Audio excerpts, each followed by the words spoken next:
All right. Woo! What the fuck is up, everybody? What the fuck is up?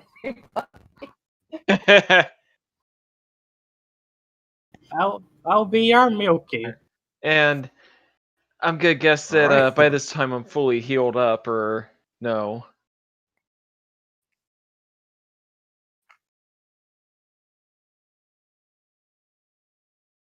All right. All right.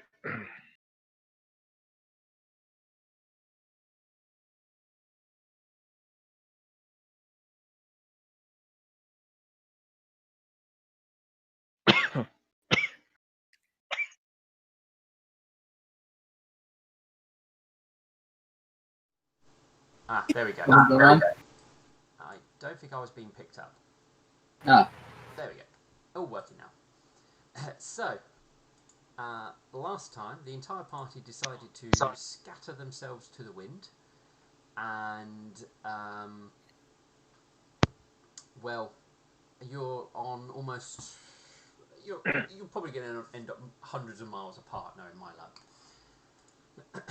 So, if I remember correctly, we have Alexandrite, Lightning, and Burnt Requiem with the ship, waiting for Swift Gadget to finish the repairs, so that hopefully you will be able to head off and return with an airship. Yep. Meantime, though, we were going to have Nightshine and Milk Thistle head off to or where was it? Archisos. Yes. In hope that you can retrieve the Seekers. Friendship. Well, I'm afraid if we're going to... Because I believe Alexandrite and Lightning and Burnt are about a day ahead of you timeline-wise. So, we need to catch you up, so you're roughly on the same day. So, I'm afraid you're going to have to solo this for a little bit here, Knight. So, Can I make an observation? I'll be pulling out my milk turstle, yeah. So, Milk, what do you think we should do next? Nightmare. What a great idea! Let's punish the other party for doing the exact same thing we're about to do. Okay, so first thing, I'm going back to the end, to Opal Tavern. okay.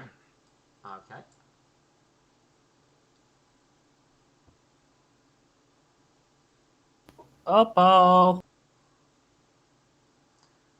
Well, Opal will very much be in there as it's their home and place of business. I'm gonna need 6 letters.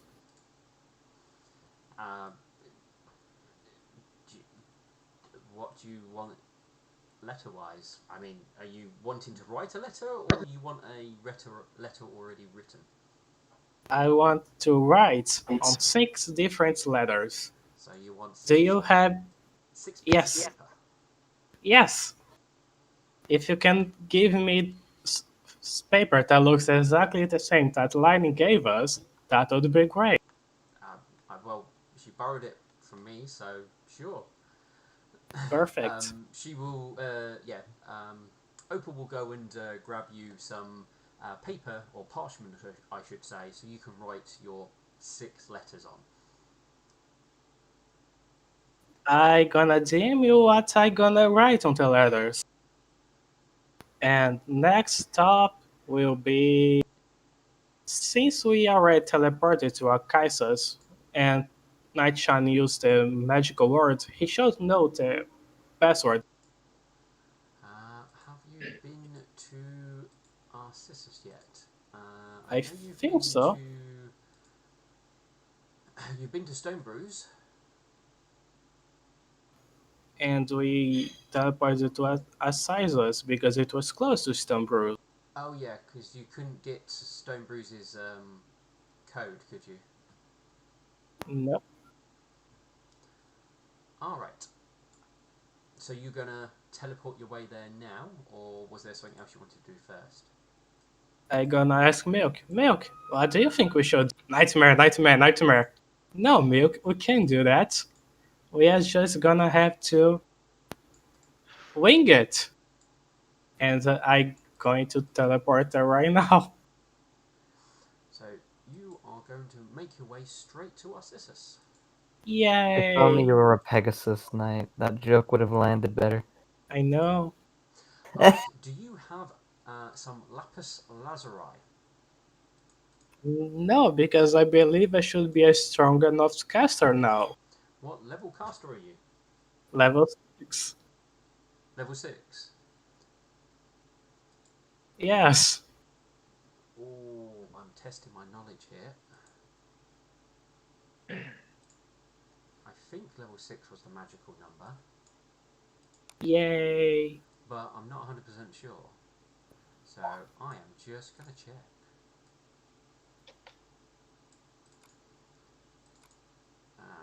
Where am I? One fancy map.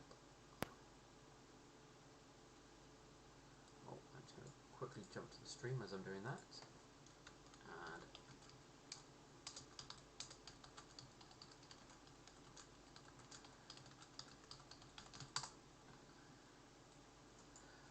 okay. So you want to use one fancy map, and you want to hope that you are good enough to use fancy map. No! Aha! He has No! arrived. Yes! Okay, can you wait 5 minutes? You have been denied, Nightshine.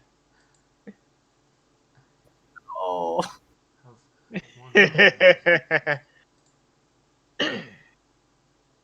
My sincerest apologies. Ah, well, you arrived just in time to stop Nightshine destroying all your best laid plans. Why would you do such a thing, Nightshine? You don't know what I'm doing. Because I he's was just Nightshine. told I was just told by the powers that be that you were trying to destroy all of my well-laid plans. Why would you do that, Nightshine? I'm not trying to. Look, you have your plans, and I'm just make them go a little faster. Yes, yes, yes. Sure. You've hung out with Milk Thistle long enough to know that he's a person of patience. Why would you want to hurry things along? That will not work. Shine is just gonna put back his milk torso puppet on his saddlebag, and all right.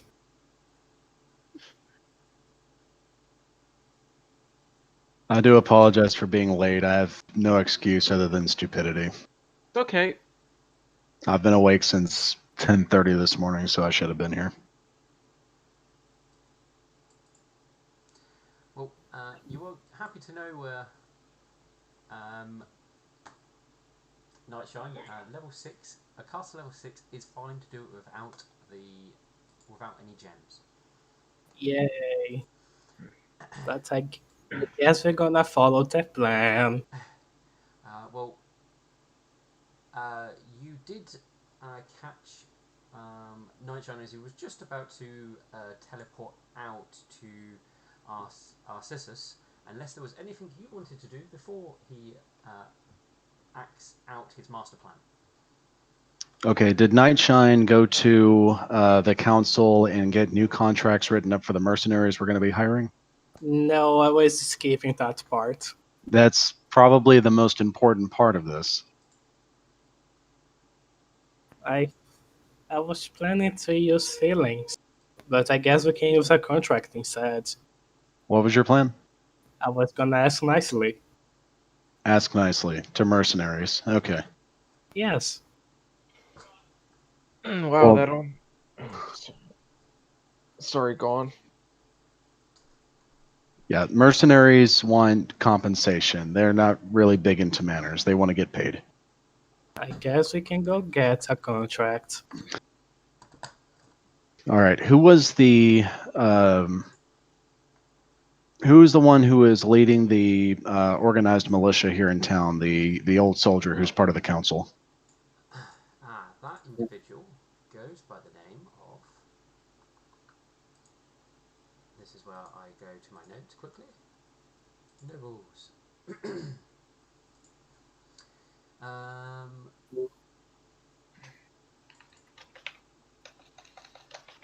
the old individual that you're aware of goes by Emberheart.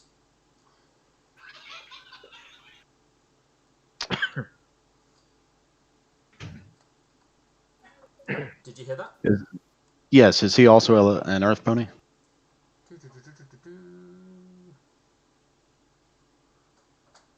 Yes, he is an Earthbound. I've noticed that earthbounds often have heart somewhere in their name. Hmm. All right. Well, since he's the one in charge of the militia and a sitting member of the council, I think we can go directly to him to see if he has resources set aside to hire some mercenaries to train the civilians.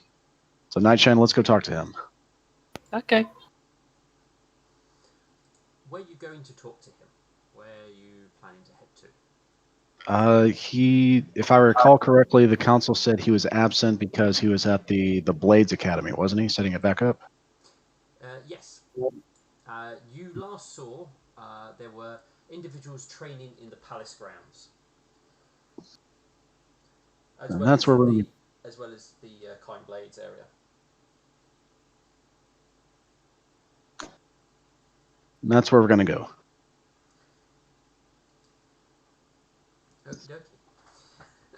So you enter into the palace grounds, and you are able to see there is a large number of individuals who are clearly being trained in a few different aspects. You are able to see what appears to be some of the sort of noble guard who were stationed around in the noble section, who seem to be doing most of the training as far as you can see. You are also able to see the captain of the guard as well. Those are the ones who seem to be active as far as you can tell. Does anyone stop us as we approach? No. All right, then we're going to attempt to locate Swift Heart's or Ember Heart's rather office. The most of this area is open. There seems to be like a number of smaller buildings on the palace's grounds, but the training seems to be mostly taking place away from anything like that.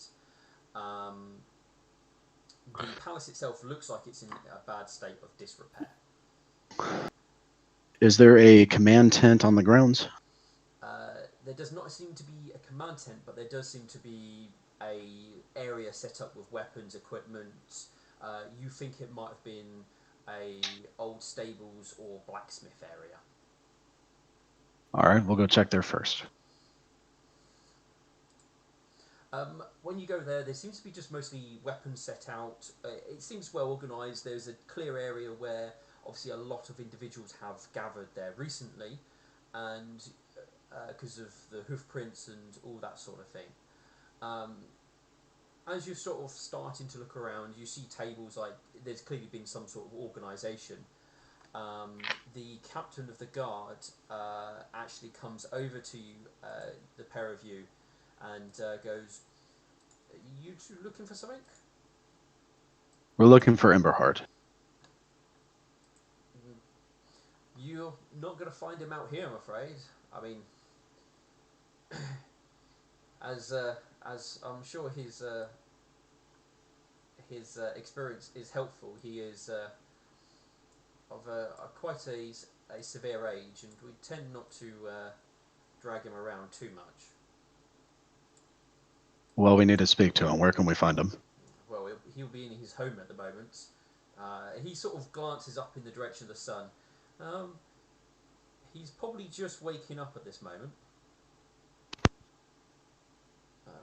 He tends to sleep in unless his maid wakes him up, I believe.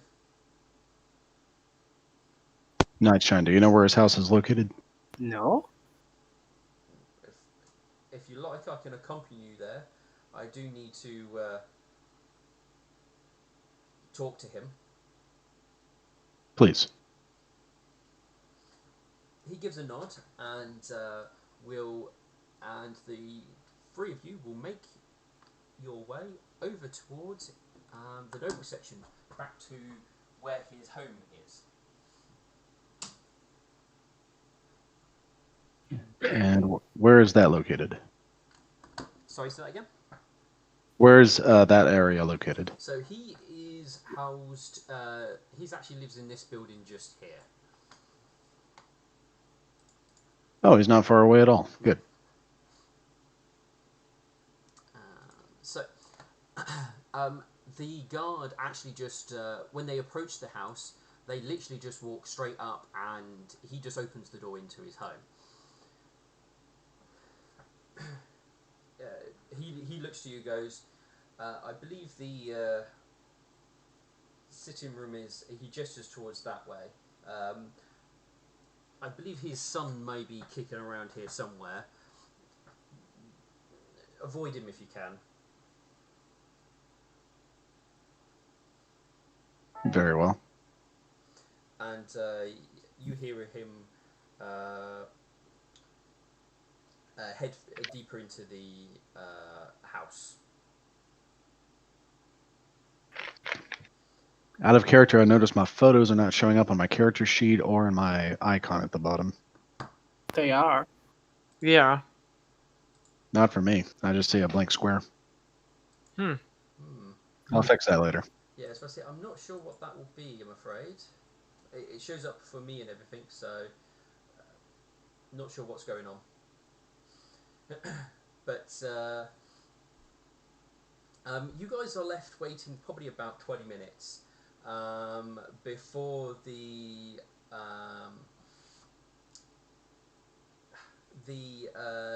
hear the sound of somebody who's wearing heavy armor come in, and you can hear what clearly sounds like an old pony who's sort of speaking, but it's that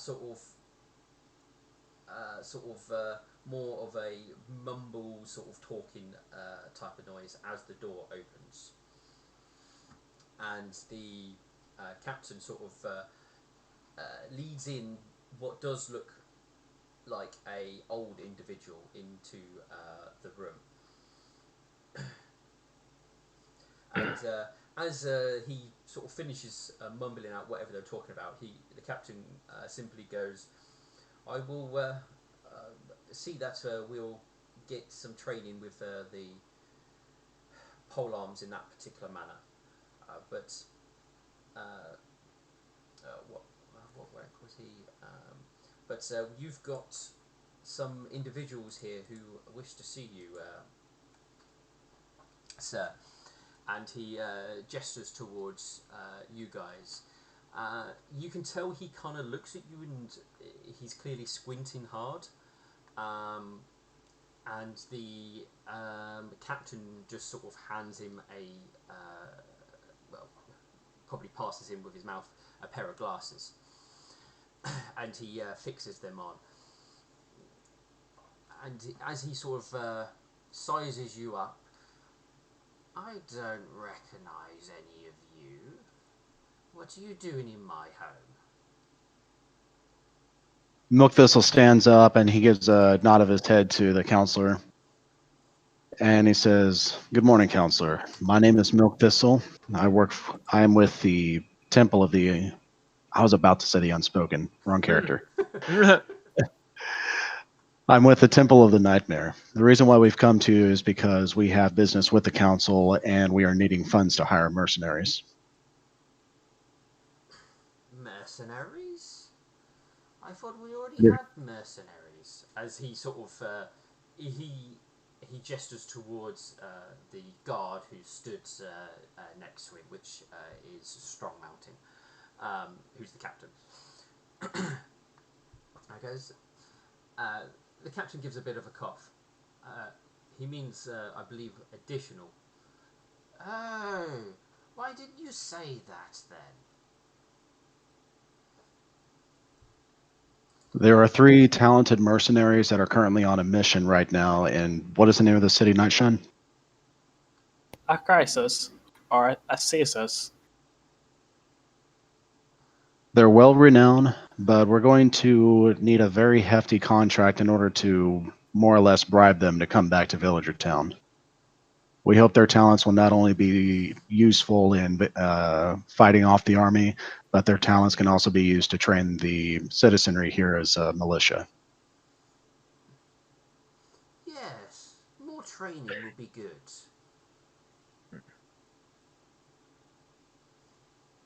What do they want? They want mares? They want money? Fame? I'm sure money would suit them just as much.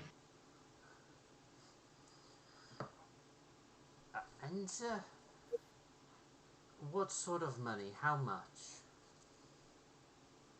I realized this wasn't out of character. I realized this was not a question we asked the guy at the Seekers Guild.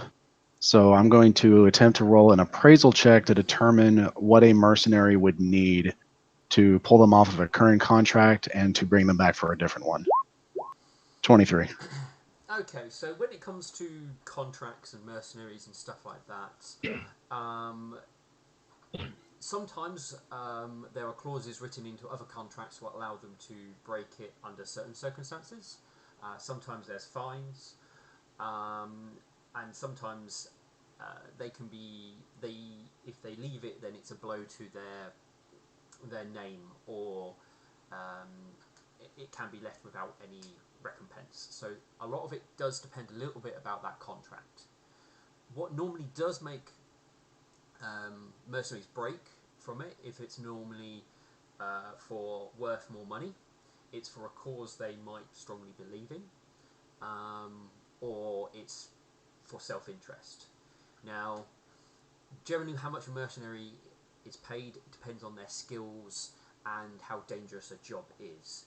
So the price of it can be quite high, it can be quite low. So you want them to train, which you probably could pay them a hundred or two just for training. But if you plan their contract to also enable them to fight in the upcoming battle, you will probably have to potentially pay them more or offer other things depending on what type of role you want them to take.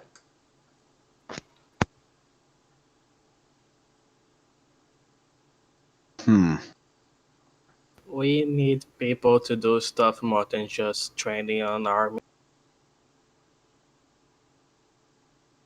Training them in guerrilla warfare as well, sabotage, getting past without being seen.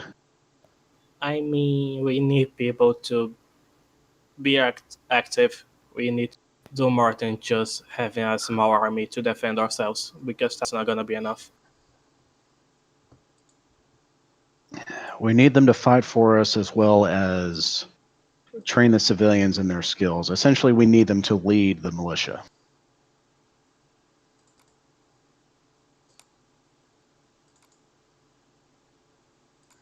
I'll be honest. I don't know how much that is worth.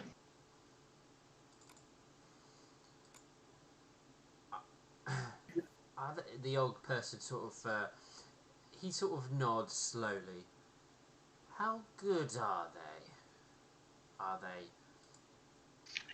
runts or are they seasoned veterans? By reputation, they're seasoned veterans. 2 of them are brothers and commonly work together. Brother and Their sister. reputation. Sorry? Brother and sister. Brother and sister.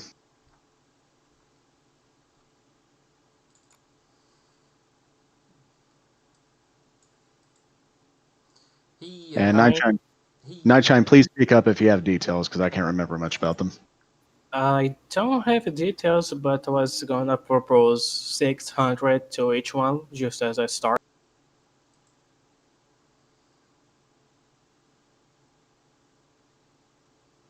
the old person sort of thinks, you should offer them that, but on the stipulation that that it can be renegotiated once they arrive back at the city, and we could sort that out, can't we, me boy? As he sort of looks to the captain at the side, and then he sort of, as he looks at him, he sort of does a double take, and as it, just like he suddenly realised he wasn't the individual he thought he was, stood there.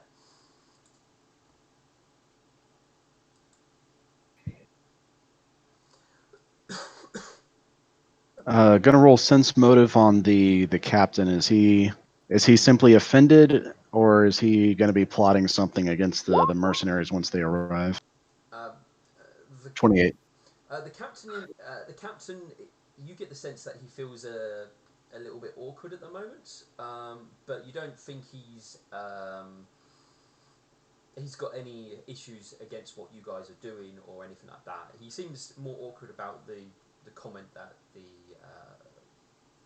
Ember Heart just made. As well as with your sense motive, you also get the feeling that the Ember Heart thought the captain was somebody else and is now just working out that it isn't them. You probably could put that down to his old age and not able to remember things very well. So he might have just mistaken him as the wrong person. The captain will simply go, no sir, it's Strong Mountain. And he goes, oh yes, I remember now. All right. Milk Thistle opens up his notes and he begins reading aloud. Here are two of them. Thunderclap is an earthbound who carries a firearm, and Thunder Rider is a Pegasus, very hot-headed and quick to anger. She carries a trident. There's a third mercenary, third seeker with them named that we did not get the name of, a lime green earth pony, but we don't know anything else about them.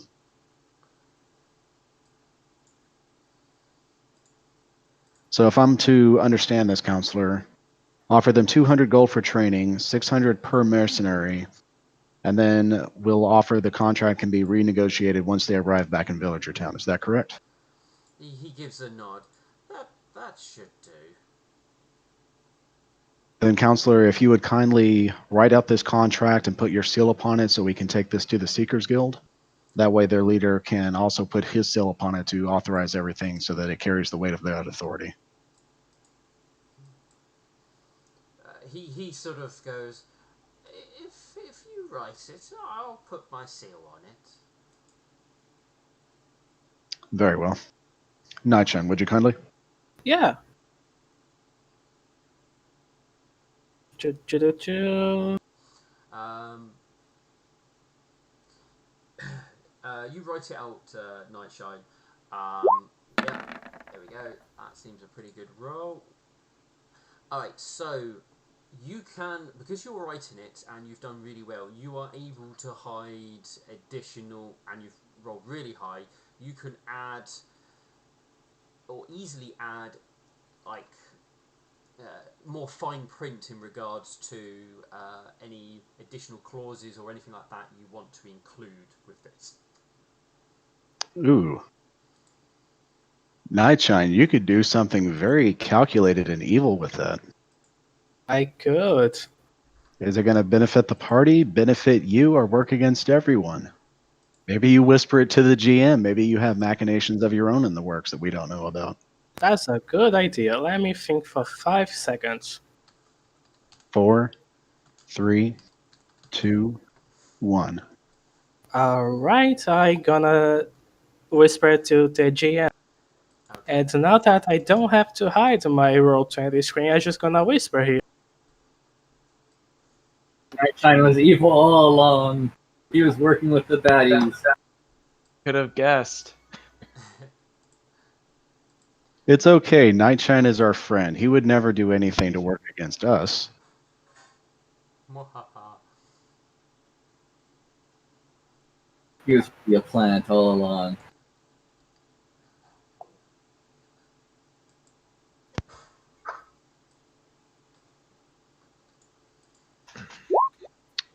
All right, so that is the overall arrangement that the counselor agreed to, and then whatever other fine print Nightshine adds into it.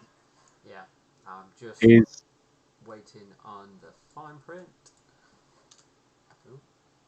It's probably going to be like a 12-page document that'll read something like, if Party A subsequently renegotiates contract with Party B, see Amendment C under Section D. And it's all like buried and skipped around everywhere. It's going to be great. Sounds about right. Let's have a read.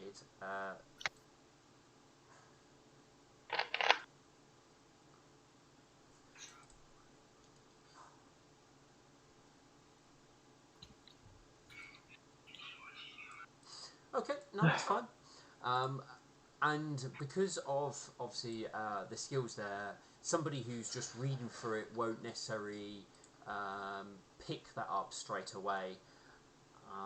But somebody who sort of scrutinises it closer would easily sort of work it out. But the subtext is basically there for that Nightshine. Yay! Hmm.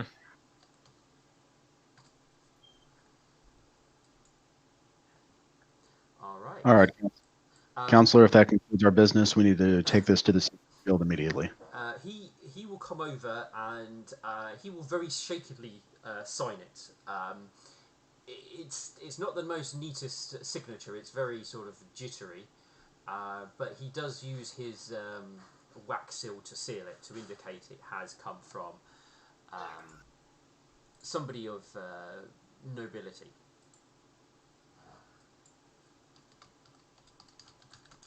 Excellent.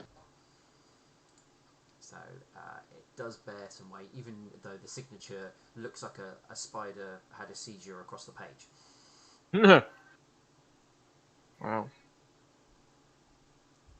It's like year 7 into a 2-term presidency. The signature doesn't look like it used to. Yeah. All right. Will that be all, Counselor? He sort of looks up and he goes, "Oh yes, I don't think I wanted to talk to you about anything else. You're all dismissed to do what you were doing." Milk Thistle bows his head and goes out the door without a fuss.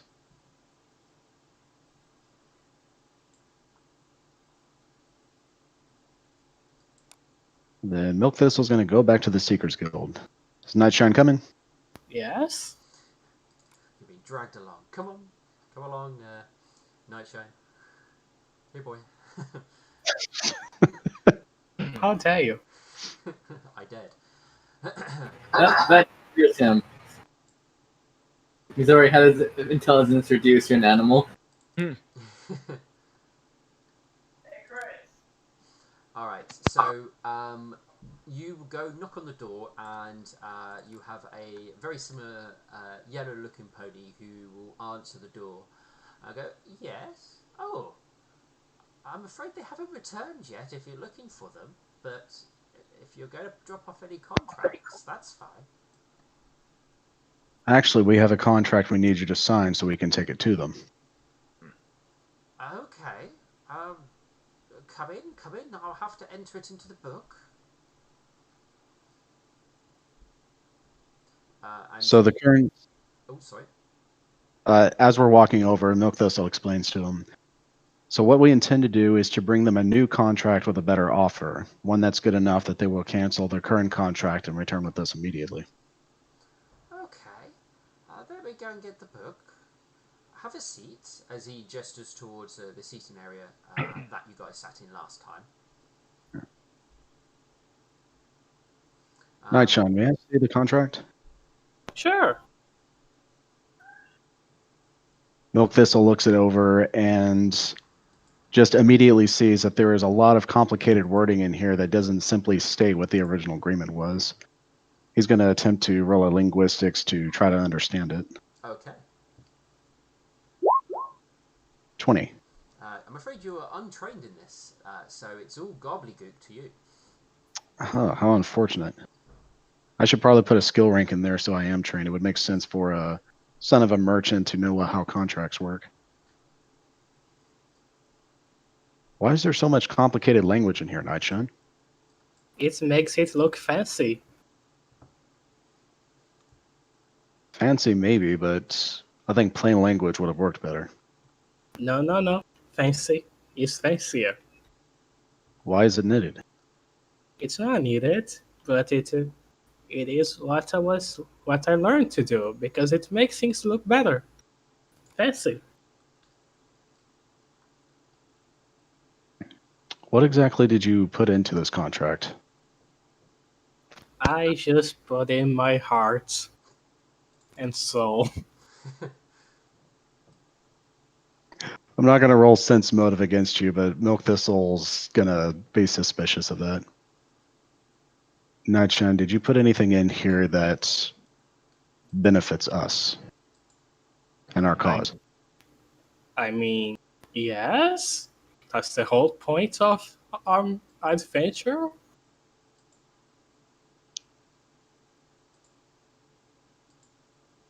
All right.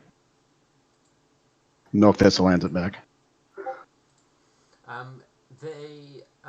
Levin will return with a large book and places it down and opens it up and basically flicks it through. And there's lots of writing to it, and he gets to a page where half of it's still blank, and he looks over to you and goes, "Okay." He starts filling in some bits, which obviously clearly he knows what he's got to do. Who is the interested party? The city of Villager Town. The city. Okay. He judges down some stuff. What is the required task? They are to train the citizenry and the skills of a militia, espionage, weapons, explosives, etc. And they are to lead the militia. Okay. He sort of like thinks on that for a moment. I think I know what I can. And he puts some stuff down, and then he looks back up and goes, and what is the payment? 200 gold for training, 600 per mercenary who agrees to join us, up to 3. And the contract can be renegotiated once they arrive.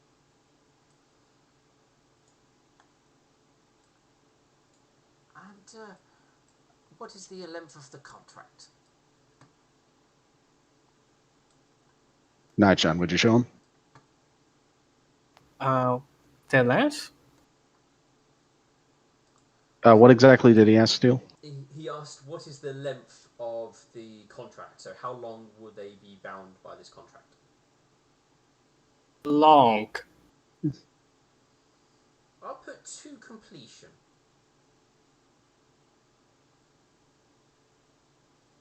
Okay.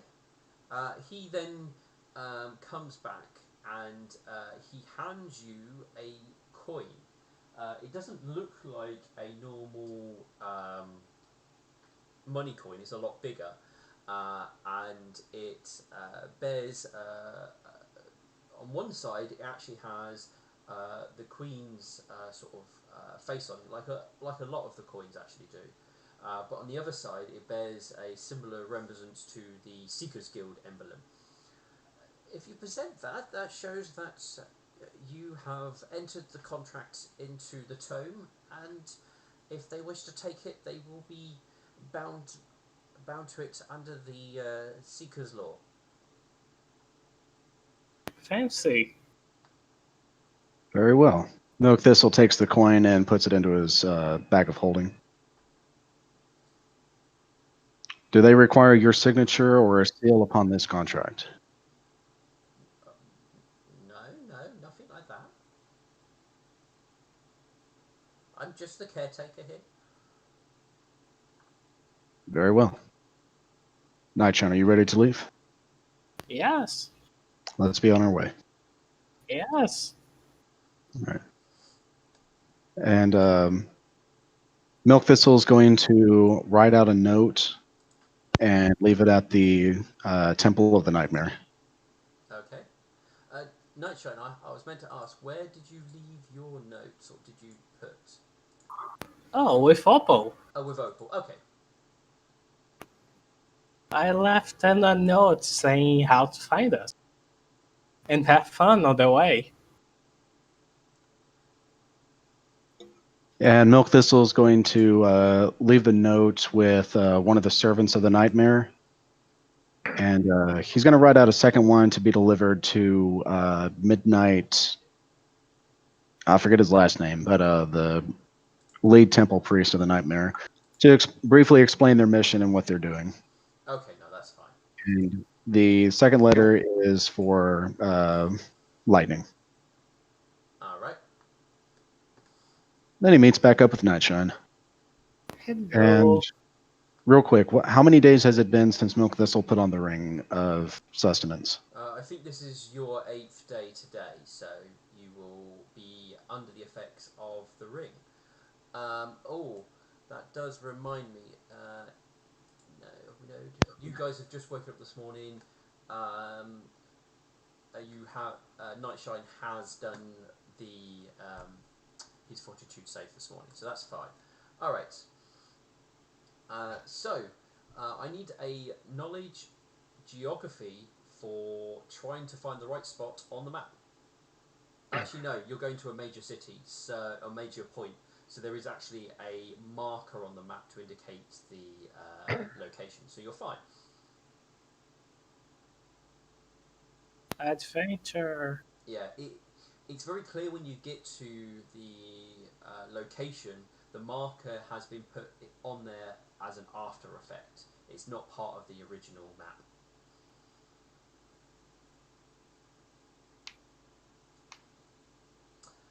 Alright, you speak the magic words, and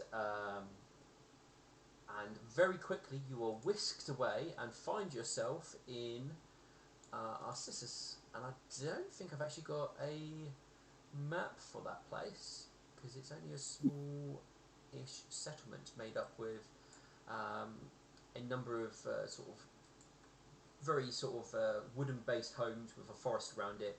The key sort of dominating feature is that of the Alchemist Guild here. But you will appear on the edge of the woodlands. Let's go inside. All right. Are we doing Theater of the Mind? Because we're still on the Villager Town map. Yes, we are. Okay. I'm just checking to see if I've got one, and I don't have one of this location. Have Alexandrite, Lightning Streak, and Requiem had their turn yet? They are a day ahead, so you guys need to catch up with them. Roger that. So you have arrived in Narcissus. It's not heaving, but it is busy, and there are ponies milling around. There's smoke coming out of the alchemy guild, and it is a lively place.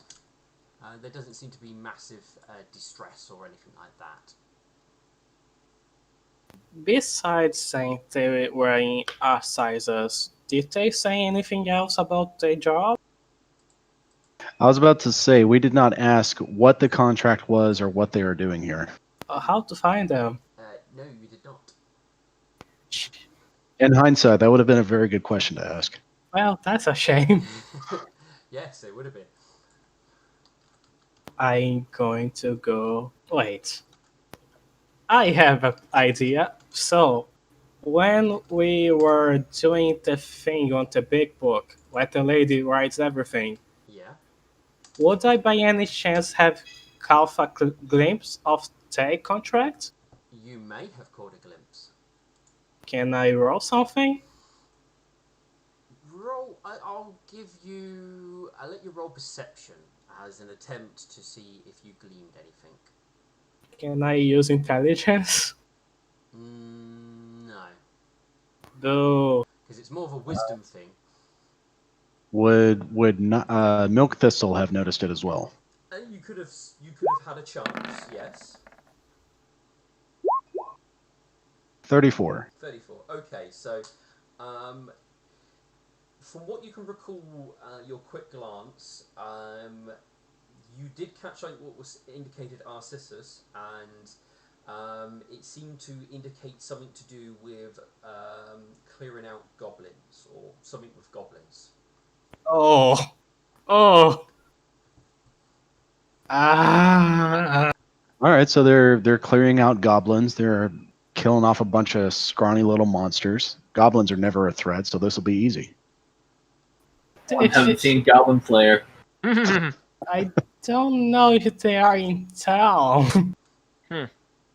Well, I'm sure we could ask someone who's a leader in Narcissus and quickly locate where the goblin problem is, and they shouldn't be far. If all else fails, I will be able to track them down. I do remember when I found some goblins before. I had to save our whole group from them. It was a very epic fight. All right. Let us find the sheriff or a local squad captain, and let us see if we can find out where they are. It's a small place, so it won't take you too long to actually find out where somebody of that particular background would be from. Would be, sorry. So you probably spend a little time just looking around before you come across what would be like the equivalent to the town hall / sheriff's office. And you can easily have a word with somebody who may know better, who may know more information. All right. Is the sheriff inside? Yes. All right. Sheriff, we're looking for 3 mercenaries that have been hired to root out the goblin problem you're having. Have they caused trouble somewhere? No, quite the opposite, in fact. But if Oh, you put out a contract against goblins, that's what they're here for. We need to locate them. well, they're out working, at last I knew. Been out for a number of days. They're about due back, though. They only had so many supplies.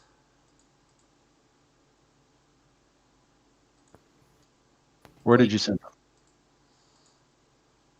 They just went out into the woodlands. They had no in particular direction other than sort of south from here.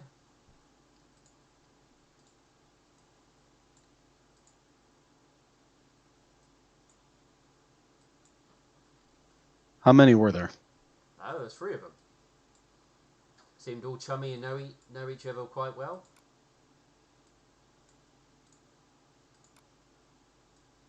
Been around for the last few weeks dealing with them.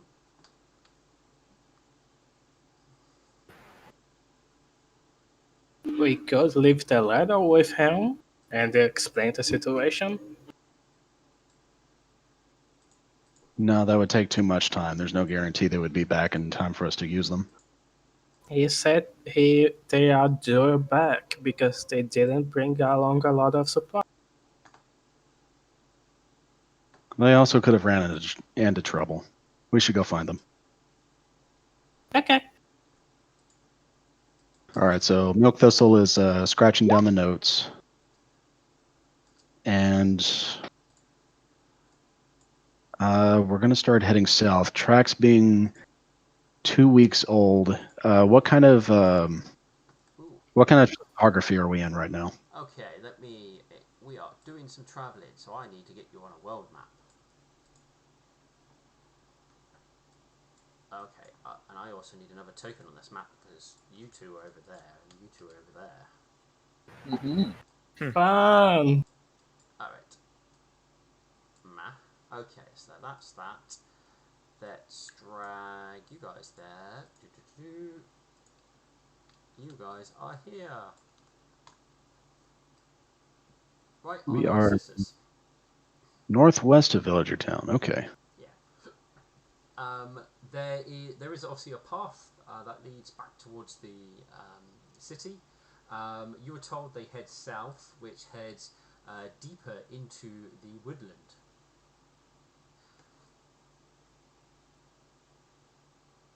All right. Well, Milk Thistle is going to cast his tracking spell, Okay. and he's going to be specifically focused on the one with the firearm, Thunder something. Thunderclap. Thunderclap, the Earthbound. All right. This sounds like a sexual position. If it isn't, it will be. I'll make up something. All right. First level spell, tracking mark. There we go. Clues left behind by the target. You treat the DC of all survival checks made to track the target as if they were 5 lower than normal. And you have a +5 bonus on perception made to notice the target if it is. Okay, I need to check what the DC would be. I'm assuming you would do this. You would sort of head out of the wood. I'll start again. You would head out of the town into a little bit of the woodland and start looking around for signs of tracks and stuff at that point. Correct. And I also imagine that maybe not Thunderclap himself, but the hot-headed one with the trident. And I suspect the third one is like a youngling, probably not very experienced. Just my suspicion. But the one with the trident's probably just hacking and slashing through the woods, so we would be able to locate chopped up brush, smaller saplings that have been pushed over as they're walking to force their own trail as they go deeper into the woods. Because finding tracks and depressions of the soil after 2 weeks would be challenging. 8. So that is that DC. It is. Yeah, it's that ground, so that gives you plus that. Right, so you have a -5 to the DC. And Nightshine, would you roll to assist? I can try. And let's see, is there any other negatives? They are medium sized. That does not make a difference. Only we can get like an archangel to harass you while you walk. There's no poor visibility. Exactly. There's none of that. What did you roll, Nightshine? Not enough. Okay. You roll. Alright, so that is the number, and you rolled that number. Okay.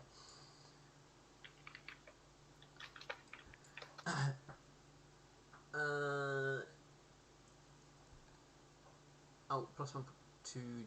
Oh, you get also. It's 23 basically then, because you get +1 bonus to tracking with. Yes. Okay.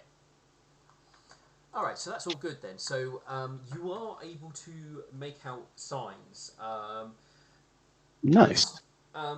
Based on what you can see, one of them seems to be sort of weighed down quite heavily. One of them, based on their hoof prints, one side of their body seems to sink in a little bit more than the other, as the sort of the left side hoof prints seem deeper. But you are only seeing indications of 2 walkers rather than 3. One of the Pegasus. Correct. Okay. All right. So one set of tracks is made by someone who is weighed down. What other hints are we getting from the second set of tracks? That's all you get. In all 4 hoof prints seem to be deep into the earth, and the other one only like half of their their left side hooves seem to be deeper pressed than the right side. That's all you can glean from it. You obviously get direction as well. So their left side is sinking in deeper than the right side? Yes. That's interesting. What are they carrying on their left side that would make them sink in deeper? Do they all appear to be walking on four legs? Yes. Is there anything stalking them? Is there another set of tracks that is following behind them? No, I mean, you're still pretty close to the town at this point, so there's nothing that seems to be following them. All right. Well, we are on their trail and we're going in the right direction, so we're going to continue. All right. So you are going slower because you're tracking. Roll me a D100. Would you do that, Nightshine? Yeah.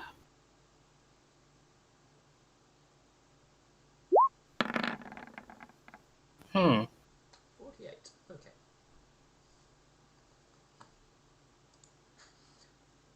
All right. So you begin travelling down into the woodland.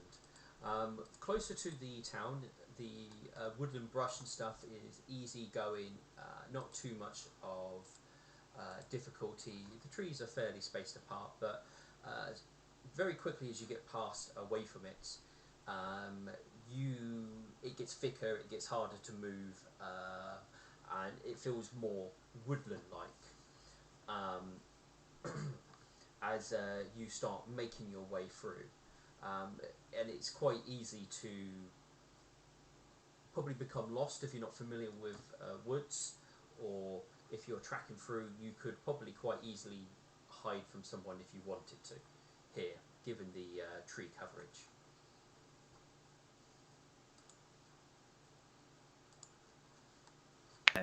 All I right. think we should. You guys will get, before it starts getting dark, you're probably going to be able to make one more hex. What time of day is it? Or you just said right before it gets dark. Okay. Yeah. All right.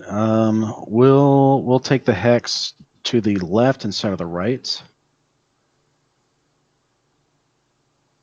All right. I need another roll of 1d100. I'll do that one. Yeah. 78. No. Okay. So you guys are going through the brush and the trees and stuff like that. You do scare animals as you go through, and you don't really come across anything. Nothing as well crosses your path, but you're not necessarily moving the most quietest. But obviously you're not trying to make a load of noise. So you definitely scare off probably most things in the close proximity. But you do not see any signs of other intelligent creatures as you go through. All right. And it will start to become dark. Do we still see their tracks on the ground and my spell, which would last a full hour? So it's probably over by now, but do we still see their tracks on the ground? You guys are still following it, so you would obviously have to make a check again in the morning to pick it back up. But one thing which will be obvious is obviously you're following from when they left, so these are 2-week-old tracks. That much you know. Good to go. Have they deviated at all, or do they still seem to be heading in the same general direction? There was definitely moving around, and basically they were sort of not going in a straight line. They were almost like they were searching. All right. All right, Nightshine. I will be. Let's see. I'm under the effects of the ring now, correct? Yes. All right. Nightshine, I simply need 2 hours of sleep. So if you will take first watch while there's still a little bit of light left, I will set up my sentry head and I'll watch for the rest of the evening. We'll do that, and I'm gonna cast spells so I can do that better. False life in the mage armor. Go. All right. And as you do that, Milk Thistle is going to put out his bedroll and He's going to build a very modest fire, just enough to keep us warm and add just a little bit of light, but nothing conspicuous. All right. All right, Roll and me a survival for that one, because you're not just building a fire; you're trying to conceal it a little bit. yeah, this would be something like use the shovel blade to clear out all of the brush and the grass in the immediate area, dig about a 2-foot hole, and then have the fire built inside the hole, and a little trench from the bottom of the hole up to the top, so that way air can get pulled down into the hole. Yeah. That kind of stuff. Cool.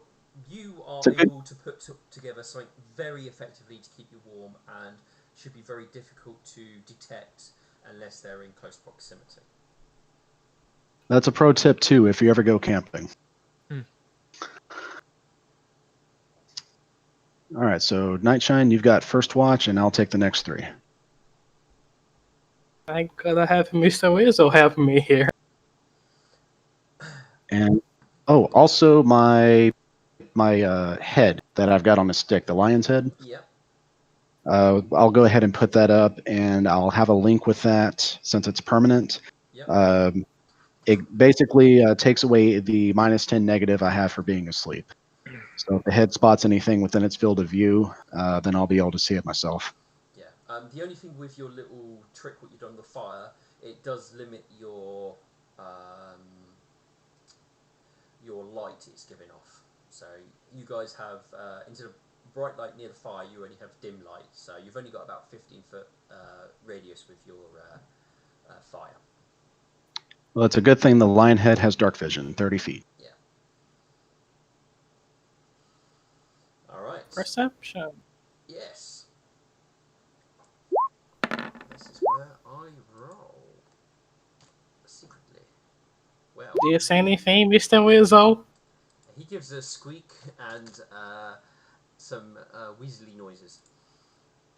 Everything looks fine. That much. Okay. I just imagine Mr. Weasel has Mickey Mouse's voice. Oh, everything Don't looks say fine. that. Squeak, squeak! I can't see shit! Squeak, squeak! All right. At this point, obviously, this will be when I would have thought not long after Swift Gadget crashed the boat into the shore, and you guys had just got onto the boat.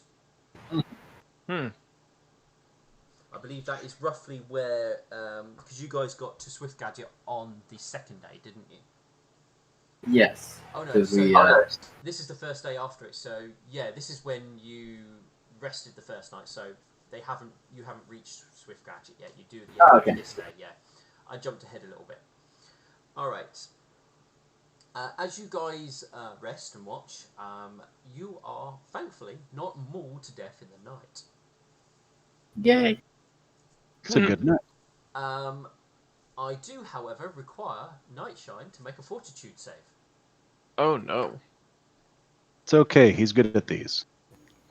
I'm getting worse with my drain. Up until he runs a nat 1.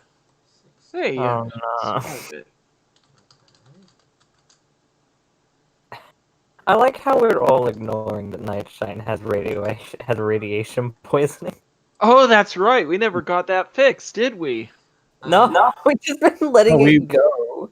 We haven't even identified it yet. All we know is that he lost some hair that was on his pillow whenever he woke up. Nothing suspicious yet. Alright, Nightshine. So, you are feeling about the same as you was yesterday, and you take a point of strength damage, but obviously you regained your point of strength damage from yesterday, so you've basically still only got 1 point of strength damage. And what else? I lost my thing.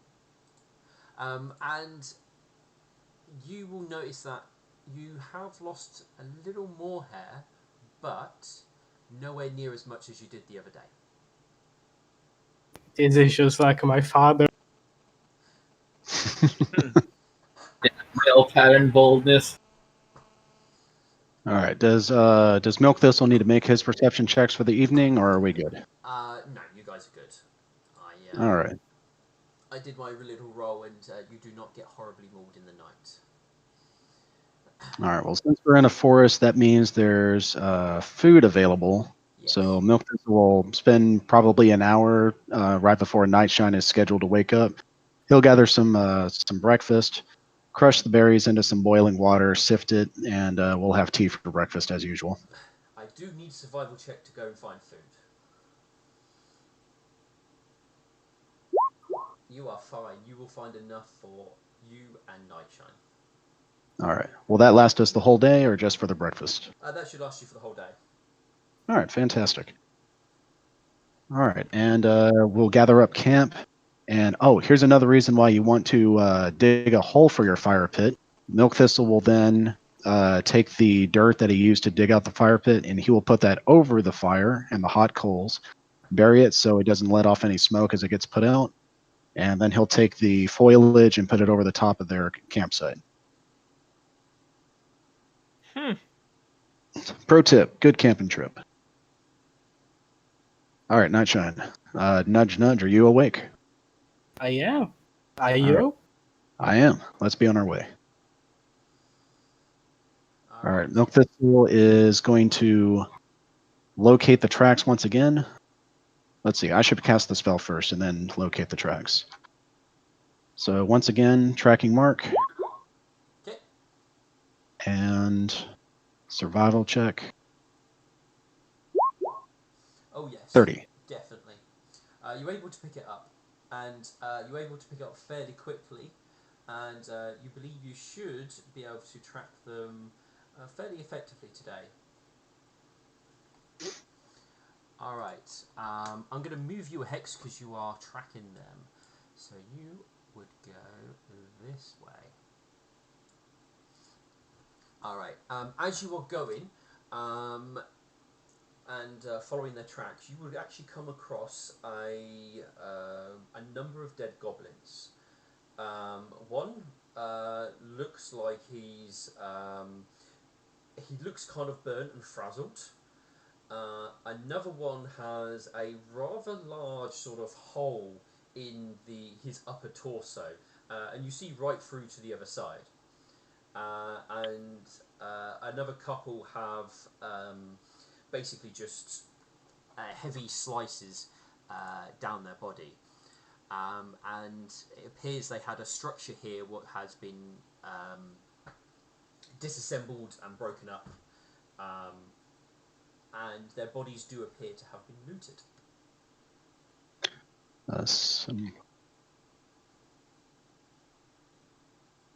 And what was the last part? Their bodies had what? Have been looted.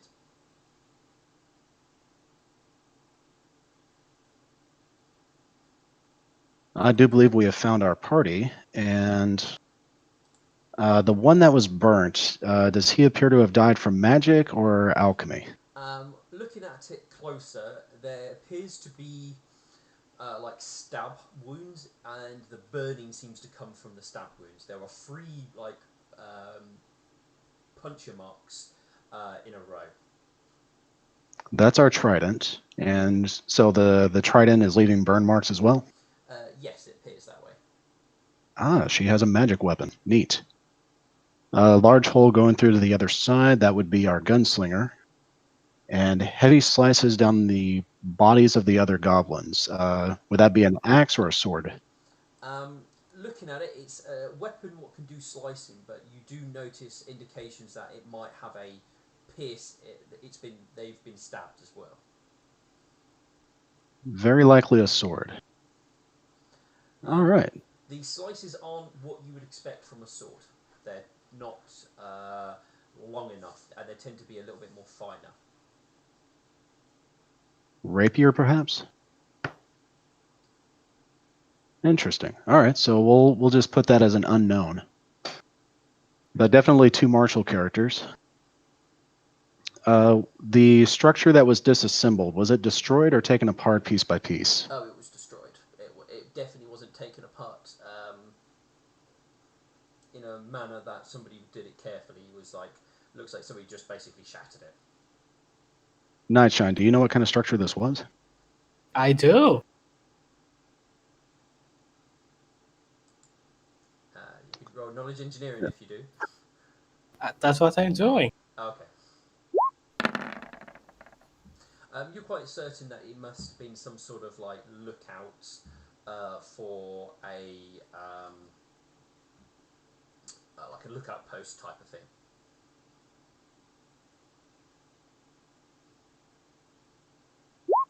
Milkistle quickly jotting down these notes.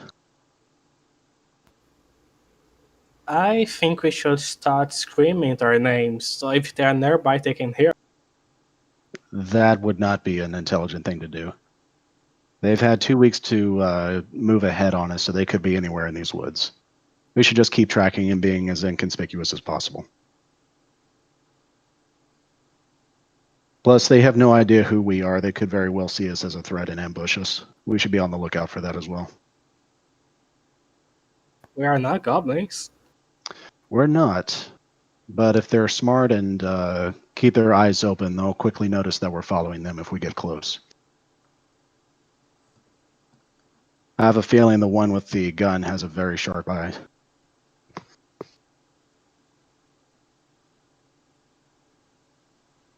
All right, the bodies are looted. We're on the right track, so I think we should keep moving.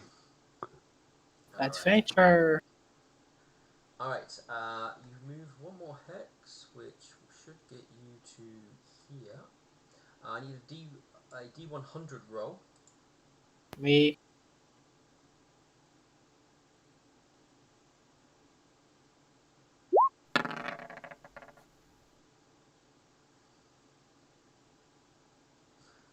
Okay.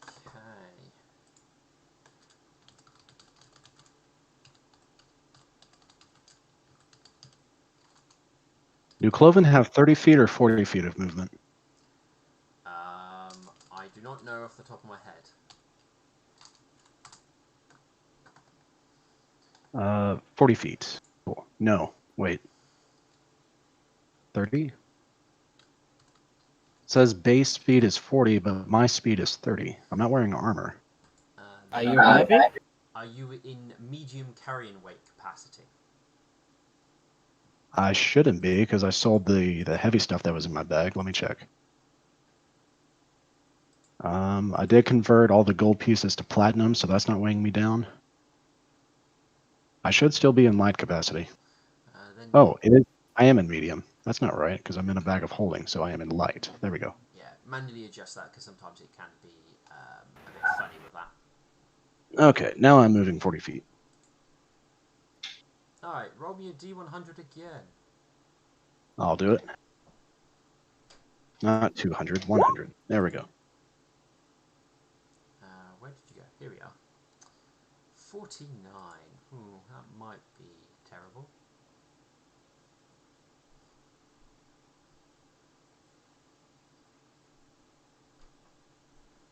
No.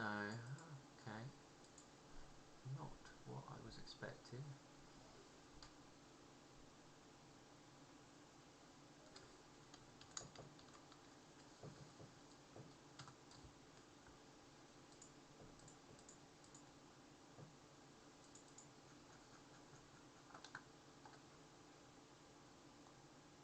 So my one for this area is a little bit off.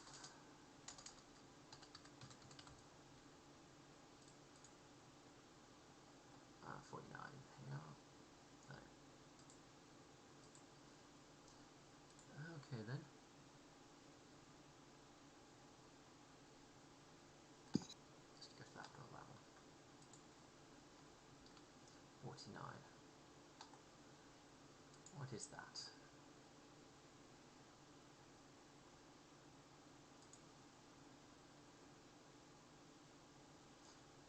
That's actually more like it. There we go. Okay, you guys can roll me perception. Coming right up.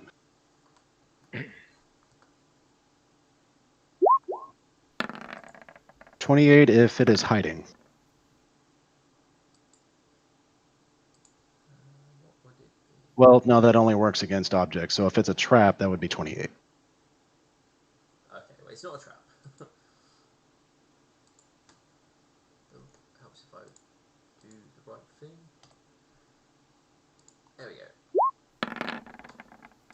Okay, so Milk Thistle, you can tell that you are being stalked by a tiger in the woods. How close is Tigger? It's keeping its distance, but you reckon it's following slowly, but keeping pace with you. It probably will attack probably relatively soon. You reckon? But Milk Thistle, or go ahead. it's not going to be close enough in regards to combat's going to happen. You've got a few minutes before anything will happen. Milk Thistle walks over to Nightshine and lets him know, Nightshine, we are currently being stalked by a tiger. Is it just the one? That's all you can see. I can only see one, but it's possible there's more. Nightshine, would you do a knowledge nature roll to find out if tigers hunt in packs? I gonna add my 1d6. Yeah.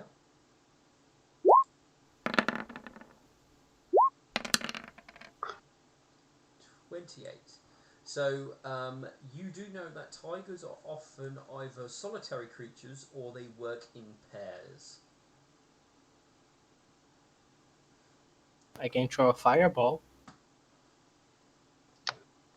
We should avoid a forest fire. Do we have something that would possibly intimidate this creature to make it run away? A fireball. A fireball would probably work. Do I have line of sight on the tiger? Not all the time, but there will be a moments when you will be able to pick it out, yes. All right. In that case,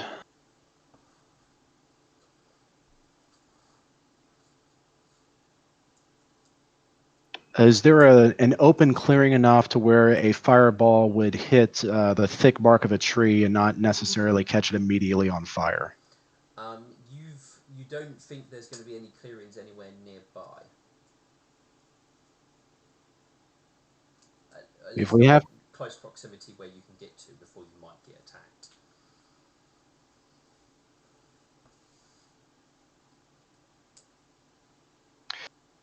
then what Milk Thistle's going to do is he's going to ask Nightshine to stay on the trail. Like Milk Thistle's going to point directly at the tracks that we're following, and he's going to keep his eyes on the tiger as much as he can, constantly scanning for it. So the moment it becomes within line of sight, he's going to cast Chain of Perdition against the tiger.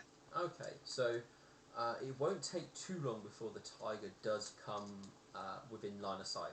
How far can that spell be cast away from you? It is a 40 feet. 40 feet. Okay, so you won't be able to do it straight away then.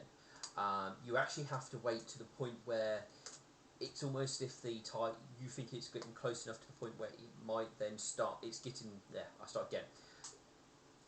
You have to wait to the point where it seems to be getting ready to start to pounce when it gets line of sight. So you would be able to get your spell off first. All right, Nightshine, do you have a spell that does direct damage instead of fireball? Magic missile? Have that prepped. Cast it immediately after I cast Chain of Perdition. You get the surprise round, and then we go into initiative basically. All right. Do we begin it right now, or do we roll initiative first? You could do your action first because you basically get the surprise round no matter what. All right. Milk Thistle is going to cast Chain of Perdition as soon as the tiger is within range, and it's going to do a dirty trick to blind the tiger. Okay. So it needs to. No, you just need to make a CMD, don't you? Yeah, combat maneuver, and it is.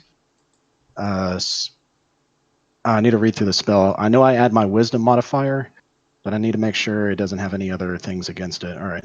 The chain's AC. Okay, it's not going to be attacked. I need to know what I roll to hit. All right, here we go.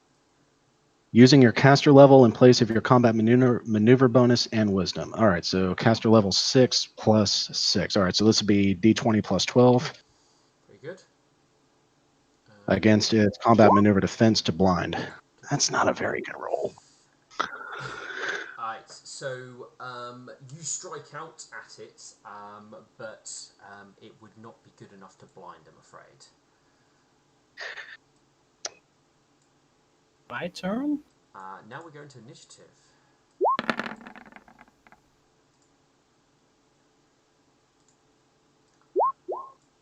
Hold on, I haven't got the things up yet. Oh, my bad. That's fine. Can I keep that roll? Yeah, you've rolled it, so. Where are you guys? Characters, here we go. Players, Night Shine, Milk Thistle. I hope we fight enough tigers to gain a level. Ooh, zoom out a little bit. Like, There we go. So you guys. oh, hey, my friend is here. Oh, there he is. Oh, goodbye. Help, friend. Alright, so you guys will be down. Stop, move it. Yeah, you don't get a CR 10 buddy. Not yet, I don't. Alright, so he is 40 feet away from you. So we're going to go over here because it's crouching. Where's my tiger? Is there a hidden dragon? Watch it be Tony the Tiger. Tiger. That would be great. There's a nice tigers, but I find a nice tiger icon. Maybe it's in my collection of icons.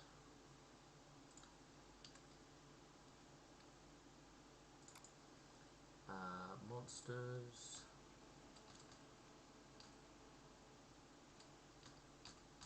Where's monsters? Here we go. Tiger. I'm sure I've mauled you guys with a tiger before. Yeah. Yeah. That's What's his face died to a tiger? Yeah. What's his face? You can't even remember his name. And Lightning paid so much for them. And then obviously you looted his body afterwards. Okay, apparently I don't. Alright, let's just go for tiger, random, that one. Ooh, that looks a rather fat tiger. What's his name? Is it like Lemon Drop or something like that? Alright.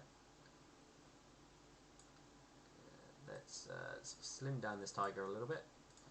Hey, that looks like a tiger. They are large, aren't they? Yes, they are.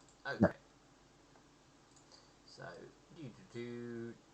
so, back one more square. There we go. Then And this button, add you to the thing. You got 19. would you also spawn in my chain as soon as you're able? Yep. Be in that square. Right.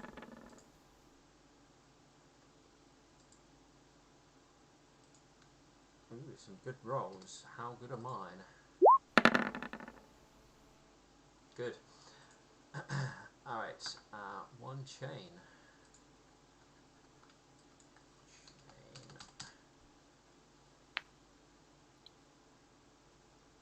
There we go, one chain. Is it just one chain or you got multiple? Just one. Just one, there we go. I'll put it in that square like that. Right. Yeah. Okay, so this thing is a little bit annoyed at you.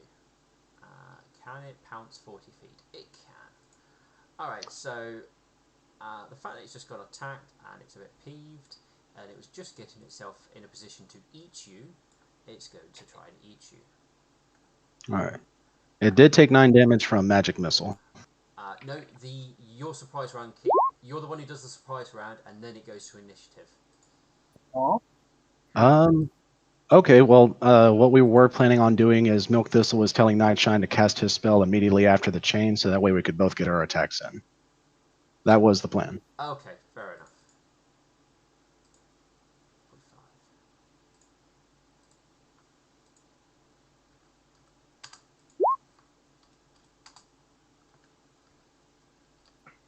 Alright, so it leaps forward straight here. And it attacks Milk Thistle with 2 claws and a bite.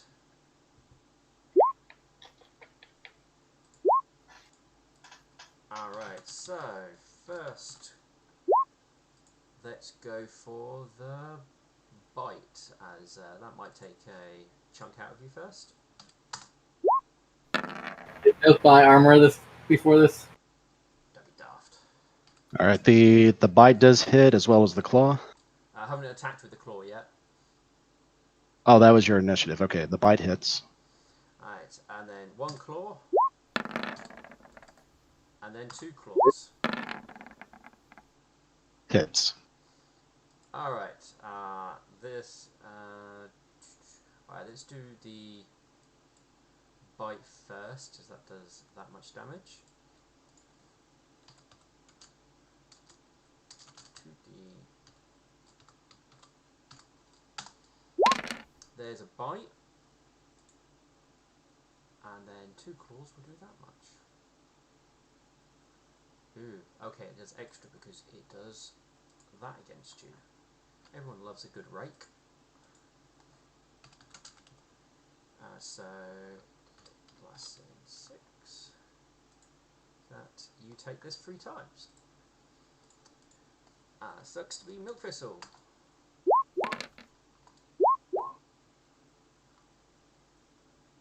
Okay, so damage is 11 plus 9 plus 10. And then, because it does rending, or basically rakes attacks, you take an extra 9 damage. Okay.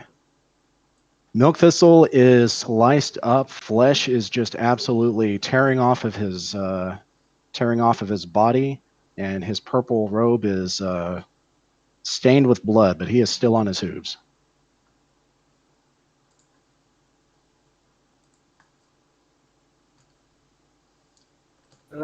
Take that round. Alright, are you able to apply the damage to your icon? Oh, yes, of course. Let's see. 39 or 55 minus 39 is... If you just type in minus 39, that's all you need to do. Oh, okay. It Well, does the maths for you. he's at 16 health. Still on his hooves. Your turn. Milk Thistle is going to take a 5-foot step back right here. The chain has 30 feet of movement. Okay. And move 25 to right there to that corner. Yep. And it's going to attempt another combat maneuver check, and then Milk Thistle will cast another spell on top of that. Yep. So roll 1d20 plus 12. This is to blind the target. Okay. Much better. Okay. That would be 1. Does it get... No, it just gets blinded. How long does it stay blind for from the combat maneuver? For every 5 that passes the combat maneuver defense, it's an additional round. So 1 round plus however many. Okay, what is it? It's that much. So you blinded it. Ooh. So 1, 2. Okay, so it's 3 in total. And you get another spell. And Milk Thistle will cast Bone Shaker. Fortitude save? Yeah, fortitude save. Oh, it's got a good fortitude save, so I may just do the half bit. There we go. Oh, well, no, apparently not. Oh, excellent. Okay. All right. What is the damage? 2d6? So a living creature has a skeleton. Its skeleton rattles and within its flesh, causing it to take grievous harm. The target takes 3d6 points of damage plus 1d6 points of damage per 2 caster levels you have. Oh, 66. Ouch. Is it really 66? Oof. Oh, you... No. Oh, I mean, at least it's a little damage. No, that was supposed to be massive damage. Son of a cussing cuss word. Fornicating mother lover. Okay, you know what? 13 damage is 13 damage, and it's blind. Night Shine. Now is your time to shine. And oh, I also get the option to move it 5 feet in any direction. So I'm going to move it back 5 feet. Okay. No, actually, no, I'm not. I'm going to move it 5 feet down, right here. Okay. There you go. 5 foot down. Ah, it's okay. It's okay. We're gonna brush that off. Gonna use this spell. I'm gonna point at it, and it's gonna catch fire. You're sheer con this motherfucker. I need a fortitude save. Fortitude save is still this. Oh, almost an 8. Takes 3 damage. It takes how much? Is it, 3 damage. 3 damage. Okay. and is it at least on fire? Oh, No. like That's take, very unfortunate, but okay. yeah. I'm gonna take a 5-foot step here. I'm gonna scream. You meanie! That's my turn. So it sort of it's clearly not able to see, and it sort of lashes out sort of randomly. Nightshine, because you talked, it has an idea where you are, so it's going to lash out at you. It's gonna try, you mean? Yes, it's going to try. So a claw is going to lash out first.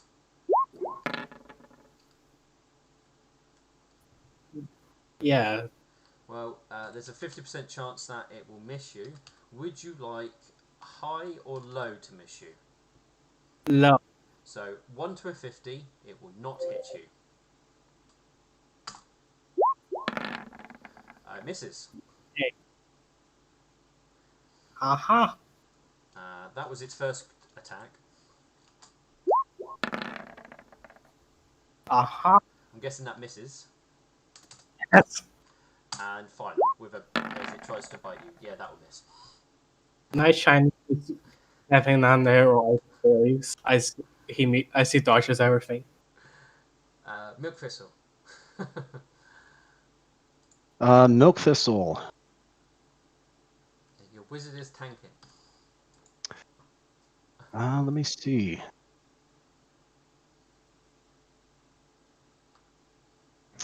Milk Thistle is going to cast Shadow Trap. Yep, plenty of shadows. Oh, actually, save that spell. First thing that's going to happen is the Chain of Perdition is going to move 5 feet to here, and it's going to attempt another dirty trick. This one is going to sicken the creature, so it takes a -2 on its saves, and it's going to sicken it by swinging backwards, and then it's going to whip in between the back legs of the tiger and hit it right in the scrotum or the vagine.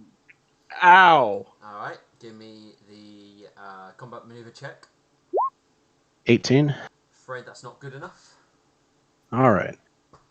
But Milk Thistle is still going to cast Shadow Trap on the creature. Will save 17. We'll say for this poor little tiger, is that number?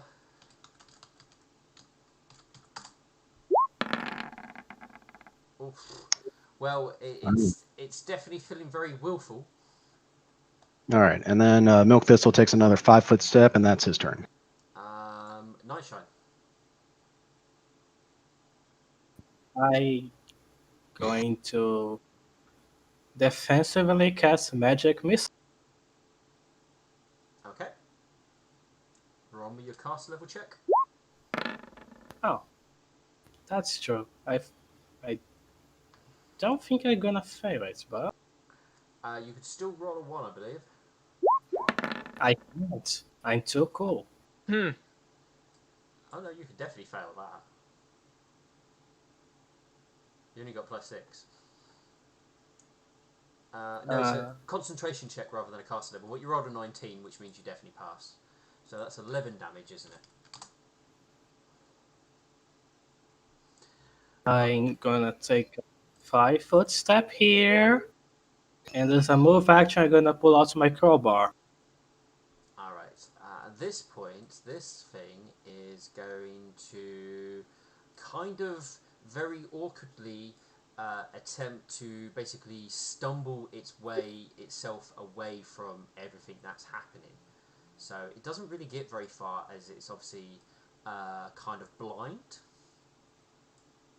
as it's trying to get away.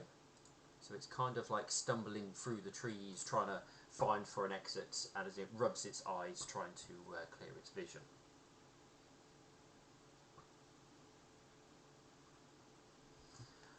Then it's Milk Thistle's turn. Milk Thistle is going to take the Chain of Perdition, and it's still within 5 feet. Yes. And we're going to attempt to stun it, not stun it, make it shaken again. Okay. And from this angle, can Milk Thistle tell if it has a vagine or a scrotum? No, you wouldn't be able to do so. Again, would not affect. Not gonna. And as a spell to be cast, he's going to cast Ray of the Eclipse. Roll me a range touch attack. Let's see, that's under attacks. 12 touch. 12 would hit. All right, then he's going to take 3d6 of cold damage. That's better. Alright, with that, the poor tiger will hit the ground. All right, and with that done, Milk Thistle is going to approach it. He's going to take out his knife and he's going to coup de grace the tiger. He has a dagger and he's going to cut its neck open. What do that with my crowbar? Whoa, Nightshine. Let's save the pelt. Oh,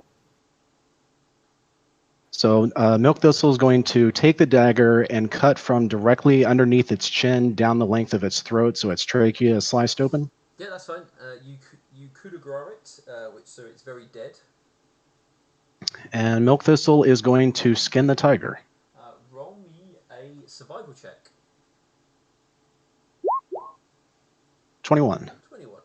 Okay, it will take you time to properly skin a creature of this size. So you will spend about half an hour doing this. And you will skin a tiger. So you've got one tiger's pelt, which will probably weigh, I'm going to go with about, I want to say probably 100 pounds. 100 pounds. That is a lot of tiger fur. Yeah. I'm trying to think that, I was just looking at the weight category of them and like, yeah, that might be a bit too high. Well, a full-grown tiger can weigh up to 500 pounds, like a Siberian tiger, the largest species. So if that's what we're against, well, it's I'd say it's 4 reasonable. to 600 for Pathfinder, so they're a bit bigger, can be.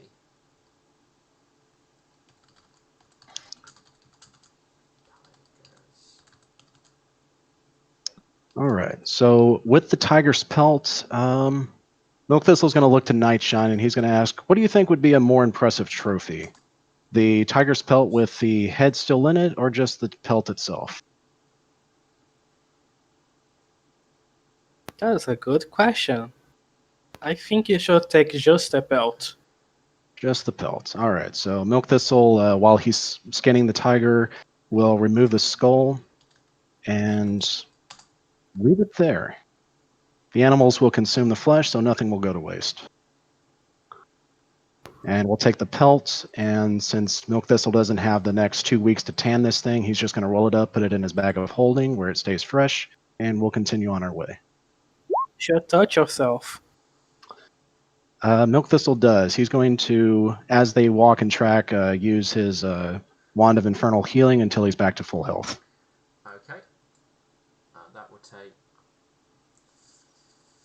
That 4 will uses. take 4 charges, yes.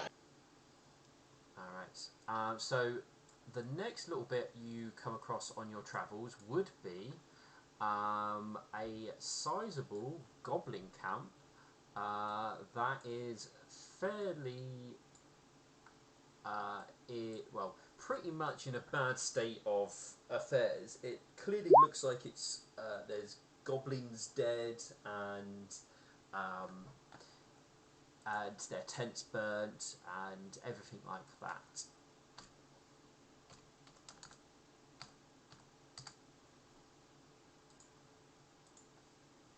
You want 2000 XP. For a single tiger?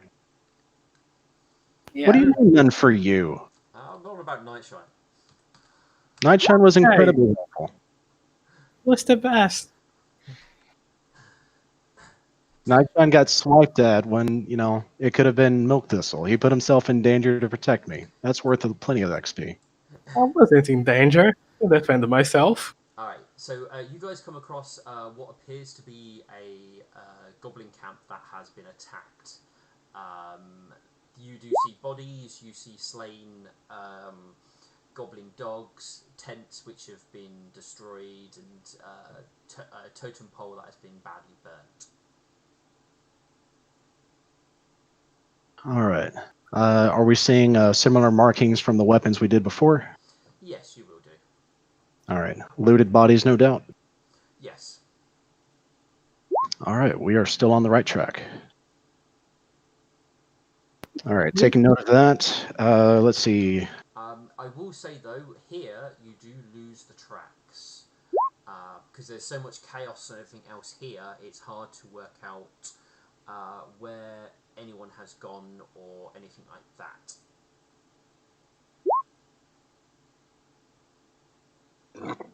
All right.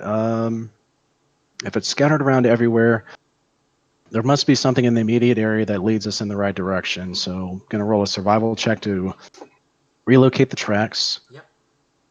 And Nightshine, if you would like to help, roll perception to walk along the edge of the battle area and see if you can find tracks that go off in a direction. Uh-huh. 32.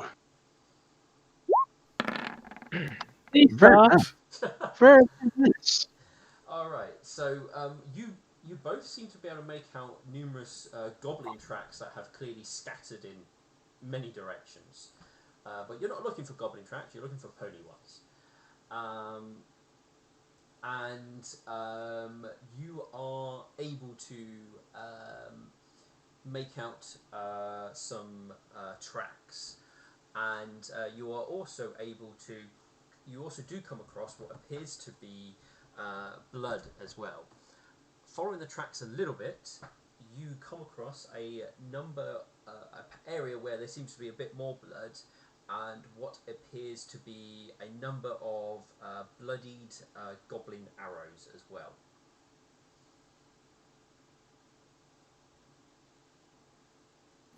So we should make haste.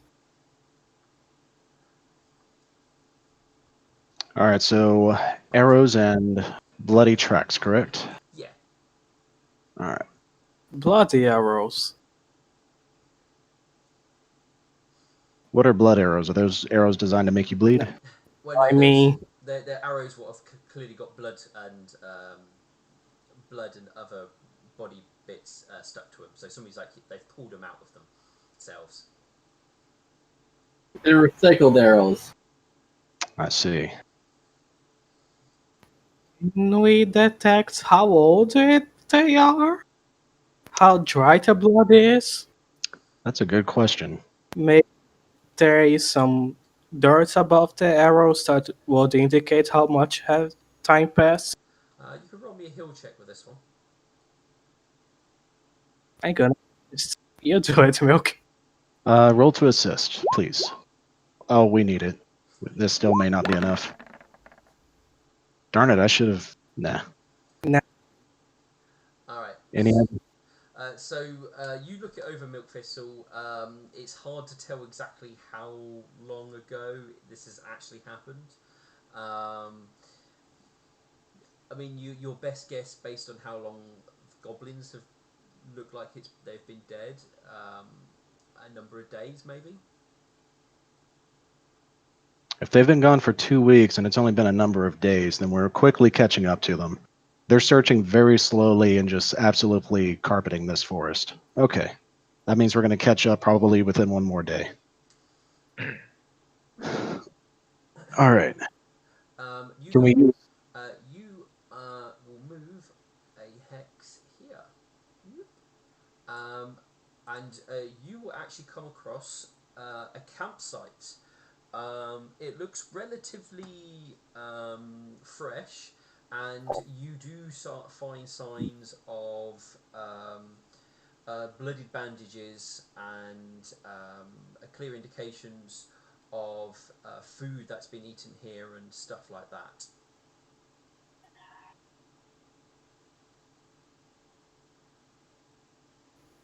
They are not Should they are not concealing themselves very well. Could be a sign of desperation. This is the first campsite we found of theirs, correct? Yes. You've not found any others before now, but this is indications that the first one you've actually noticed. Let's see. How fresh is the fire? You reckon it's probably only last been lit. Actually, give me survival for this one. Will do. assist.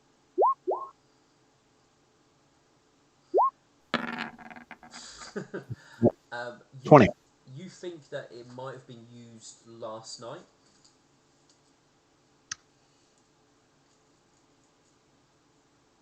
Or at least lit last night. All right. So in that case, they are less than a day ahead of us, but it's very unusual that they've been gone for 2 weeks, and this is the first campsite that we found.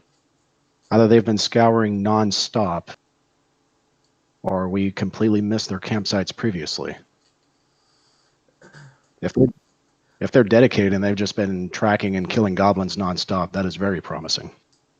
I will point out with them tracking through the woodland and stuff like that, there are points where you do lose their tracks and you have to like go back and pick it up again, and so you don't necessarily cover them all the time, but it does look like they've methodically gone through the forest. So there is points where you can clearly see where they've gone backwards and forwards across themselves, and you're able to sort of like shortcut a lot of their searching. Okay, So that makes sense. so that's so you have skipped out quite a fair bit of their backwards and forward, because if you followed everything they were doing here, you'd be out here for 2 weeks. But you're not searching. You kind of are, but you're not searching for what they're searching for. All right. Is there anything to salvage at this campsite? Did they leave anything behind? Um, there's nothing that you would class as salvageable. You could probably reuse the fire. What time of day is it? You are pushing it. The time of day you are pushing it a fair amount.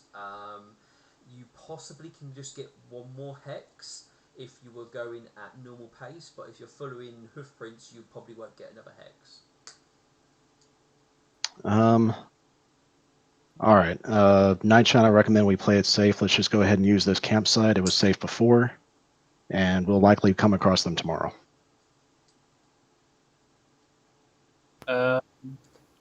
If they are going ahead, they're probably clearing up the way. So I don't think we're gonna meet anything. I think we can just push on. If we're tracking them, it'll be well into the dark by the time we come across anything substantial. It's more difficult for me to track in the dark. If I have my spell prepared, we can leave out very early while it's still dark, but until then we need to wait until there's light. We can scream to find them. I still believe that's unwise. All right. I guess we're gonna sleep here. All right. So if you'll take first watch, I will wake up and watch us the rest of the time, and we can even head out early. All right. So Milk Thistle is going to re-prepare the campsite, dig the hole, give us a modest fire, and then put up the head to watch while he's sleeping. Okay.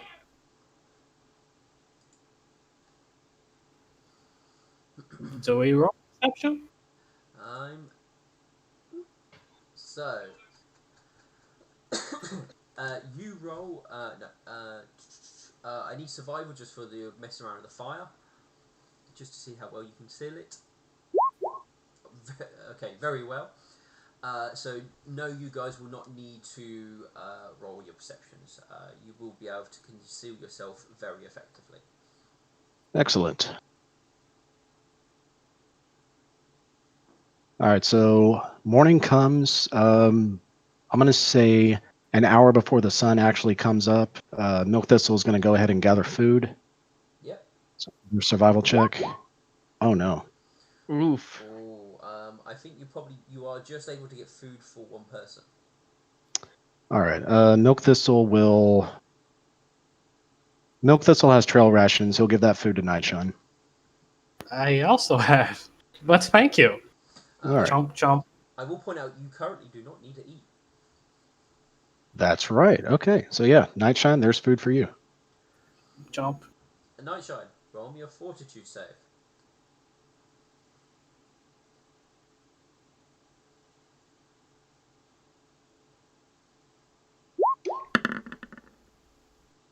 Alright. You just take your 1 point of strength damage, which you already, which you would have gained back, but then you lose again. Other than that, you lose a little bit of fur, but not really that much. You probably somebody could mistake it for just normal fur loss. I think this is due to stress. Yeah, getting attacked by wild animals is pretty stressful. No, it's not. All right. So dawn of the second day. Have we caught up to the timetable with Lightning and Alexandrite and Requiem? Yes, this will be after the first. They would have the first night on the ship with the robot deer staring intently at Lightning as she sleeps, and let's jump to our little ship map just for a little bit of them action. Oh, you guys aren't. I'm not seeing you on the boat. Oh no, you're above deck. Yeah, I see those two, but Oh, my wait. token's like somewhere else. Yeah, you're not even on here, so there we go. You're on here now. So the captain you would wake up to the sound of her working or doing work to the control panel, which is below deck. Probably the noise of her working would wake you up, and the control panel looks like it's in more pieces than it was when you first saw it. Gadget. Hmm. She looks up. Yeah. Why is there two of you? Everything okay? Oh yeah. I've got to get it in pieces. Then it's going to go back up, and then yeah, it's fine. Alright. Is there anything we can do to help move things along? Yeah. Indeed. She points to a load of pile stuff. Take them above deck. Sure. All Go right. on. Sure. Don't drop them. Ah. All right. When did you get here, Burn? I must have been sleeping on the wagon. Must have passed out there. Oh god. Oh god, the robot! What? Oh shit. The robot will look towards you and state, "Intruder detected," and basically will leap over at you and attempt to grapple you Oh god. as it goes detaining intruder. Uh, And here I'm trying to remember its stats without having to go and find them because I can't find all my books currently. So Ooh, stats. excuse me. is it from? What book is it out of? If I tell you, then you go looking for it. I'm trying to help you. Is the thing. I know, but I'm just going to go and look at the rolls from last time we played because that's when they were when it was grappling. It was something ridiculous.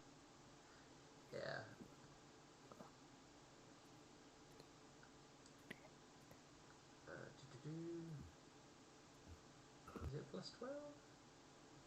No, climb. Yeah, plus 12. Okay, so it goes to grapple you. Would a 20 grapple you? CMD? Yes, that hits directly on the mark. Okay, so it basically it sort of, as it comes over towards you, it stands up on its hind legs, and its hoof-like hands fold back, and you've got like actual more like human hands as they come and grab hold of you, and in its sort of weird robotic tone, it goes, "Intruder, detaining," and its eyes glow red as it stares at you. Oh, beast! What the hell are you? Gadget? You hear her go, "I'm busy." What do you want to do, Bird, while you are grappled? Let's see. Let me check my skills. I don't think I have escape artist. No, I do not. That's a -7. Um, am I able to attempt to use my strength to like break out of the grapple? You can use I think it's another CMB. You can use a Hmm? CMD to escape. Oh, that's good. Let's see. CMB. That would be defenses, I think. No, you need Attack. you need the attack to be under your attacks. Oh, all right. Let's see. CMB. Here it is. So you rolled that. No, I'm afraid not. Ah, let go of me, you blasted machine! I'm with them. As it then goes to try and pin you to the Oh floor. God. Oh, fucking shit. This is why we can't have nice things. Oh no! Gadget, we need you to turn off your robot again. Helps if I do this correctly. Alright, roll to pin. 25. Yeah. Alright, it pins you down. You're in a very bad situation here. Ah! Oh dear. Alexandrite! Lightning! Any help here would be appreciated! I don't think it'll kill you. I'm gonna attempt to break free again. I'm not liking this thing right now. You want to enable the pinned condition because you get a load of negatives for this. Oh. Well, fuck. Well, let's see. 24 minus, let's see. Pen does what? Minus... If you just add the pin condition and then just roll the dice again, I can see what bonuses you have, Alright. and then I can make the negatives up. Here it is. Alright. Okay, so it's still +9. Yeah.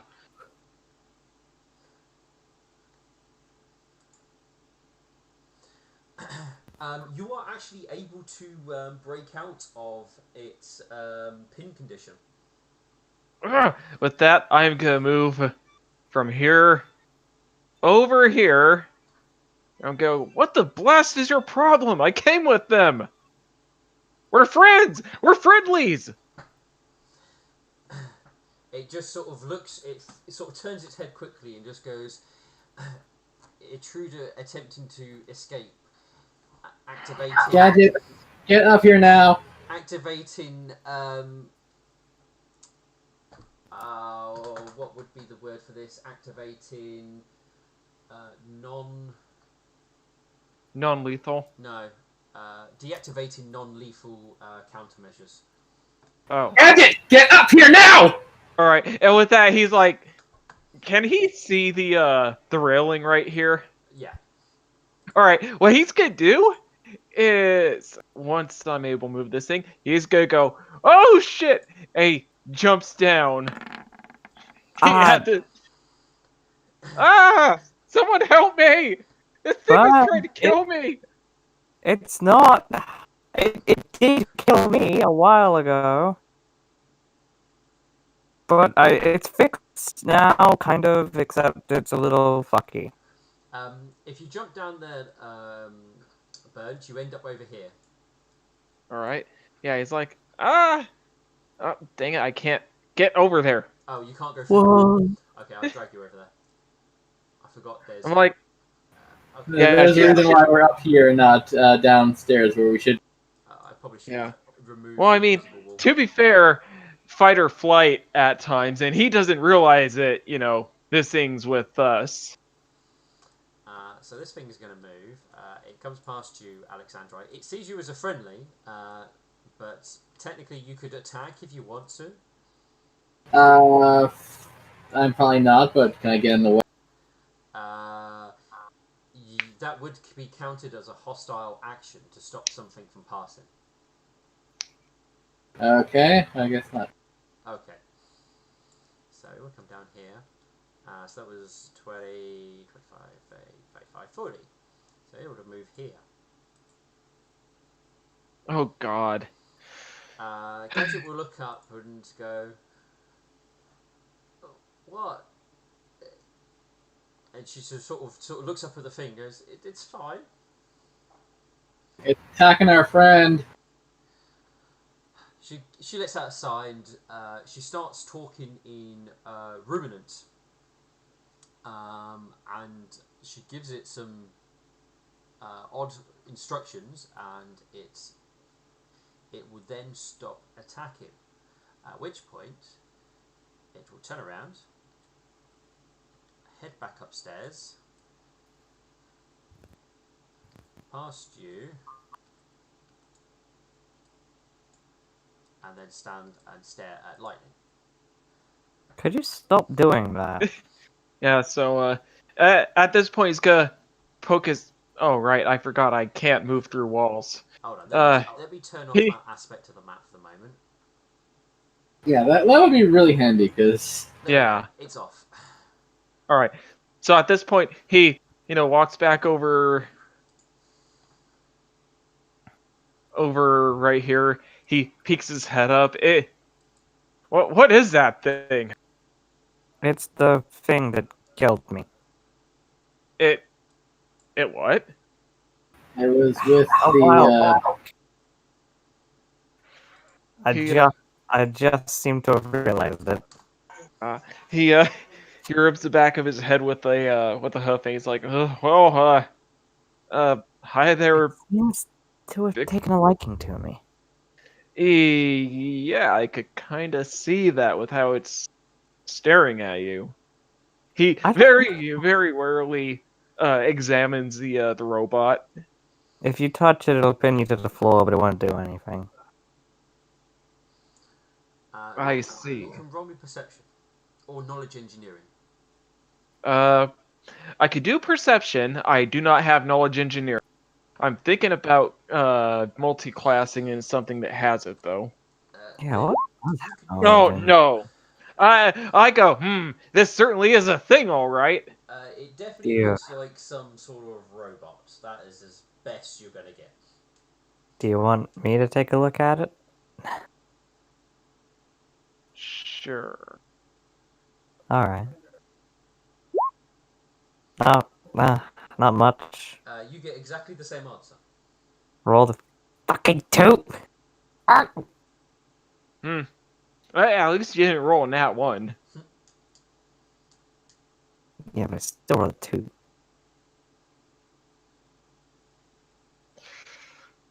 So this is the ship, huh?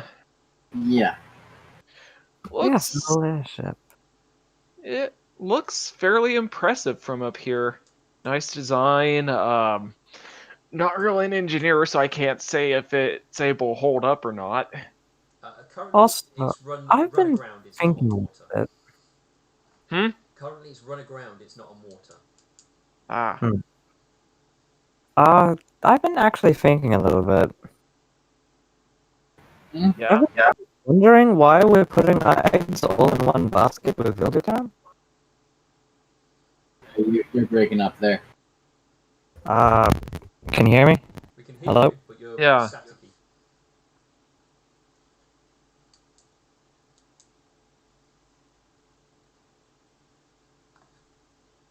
Lightning, you still with us? Hmm? There we go. Welcome back. We lost Requiem. Oh, did we? Yeah, what? I'm here. No. Oh, there you are. Okay, no, we got everybody. Carry on, Lightning. Lightning.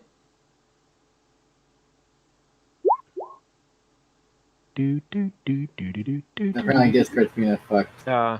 Lightning is under the effects of the nightmare right now. She has been struck with silence, so she can no longer voice her foolish ideas. Yeah. Uh, So Lightning's waving her arm, hoofs around, and can't seem to speak to anyone. Well, we'll come back to her after we start moving things. yeah. Yeah, so let's get to it then. Lightning, you just sit here and chill, try not to get too odded out by your admirer here.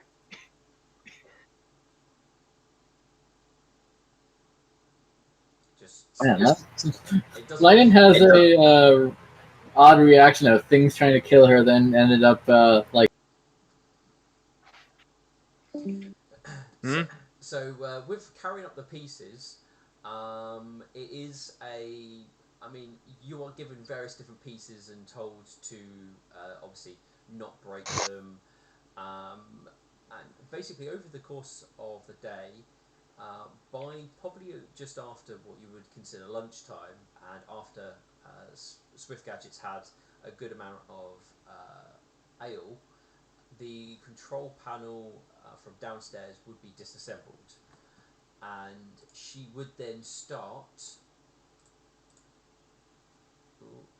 She would then come to the top, and she will then start the process of disassembling the wheel located at the top of on the top of the deck. As she starts taking that apart. Gadget, how long is this going to take? She sort of looks at you, sort of with her sort of half drunk sort of stagger, and she goes, "You can't wash genius." No, but is there anything we can do to help? Indeed. I mean, we might as well make ourselves useful. Do you have an advanced understanding of highly complicated ruminant objects? No. Lightning seems to be good at guessing them, however. Then you two can't help me. Fair enough.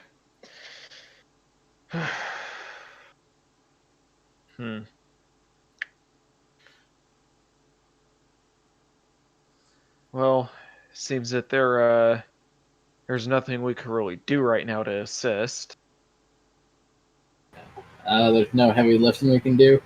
I'm afraid not. I mean, there'll be as the wheel is disassembled, you can take pieces away and put them below deck, but that would be about it. By the end of the day, she will have the wheel disassembled and would basically. Hello. Welcome back. Hello.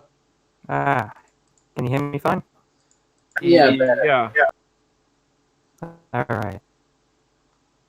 What did I miss? Not too much.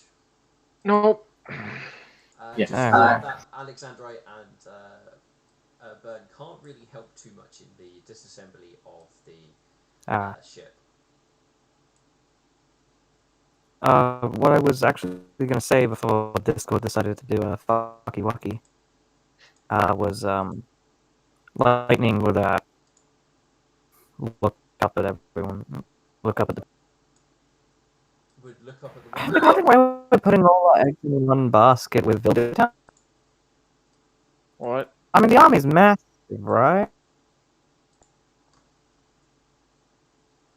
Well, Villager Town is the place that I think that would do most damage, and if they know how to use the map, then they could be anywhere. Indeed, this is true. So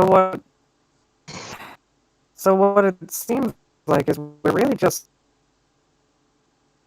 trying to hold them off for as long as possible, but it seems like a futile effort to me. If there Oh. really is that many, then I think we need a bit more than just holding up in Villager Town and hoping we can take them all on. Well, I mean, that's why we have dispatched Swift Victory to Silver Dream and why the other two went off to wherever they needed to in order to get more aid. Honestly, Not if yet. we can take back Caddiston, we cut off a major supply line. This is true. I mean, there's no way they're not getting supplies from Caddiston. They might have clerics who can just create food. Yeah. Clerics can't create the wood they use to make their siege engines or stuff like that. No, there is forests between here and Caddiston. Yes, but trade. Caddiston is a pretty good place to go, keep everything like in one good old bit. And if half the army's there, right, they left people behind. Those are likely reinforcements in case we take any of theirs out. This is true. Without the reinforcements, that's all they've got. Well, here's my question. Do we have enough manpower to even take back Caddiston? Because that's a big question. That is a good question. And, well, here's the thing. Most of Caddiston's population is human and pony, right? I believe so, yes. All of the ponies have been either enslaved or there are a small little rebellion group. From what we've heard.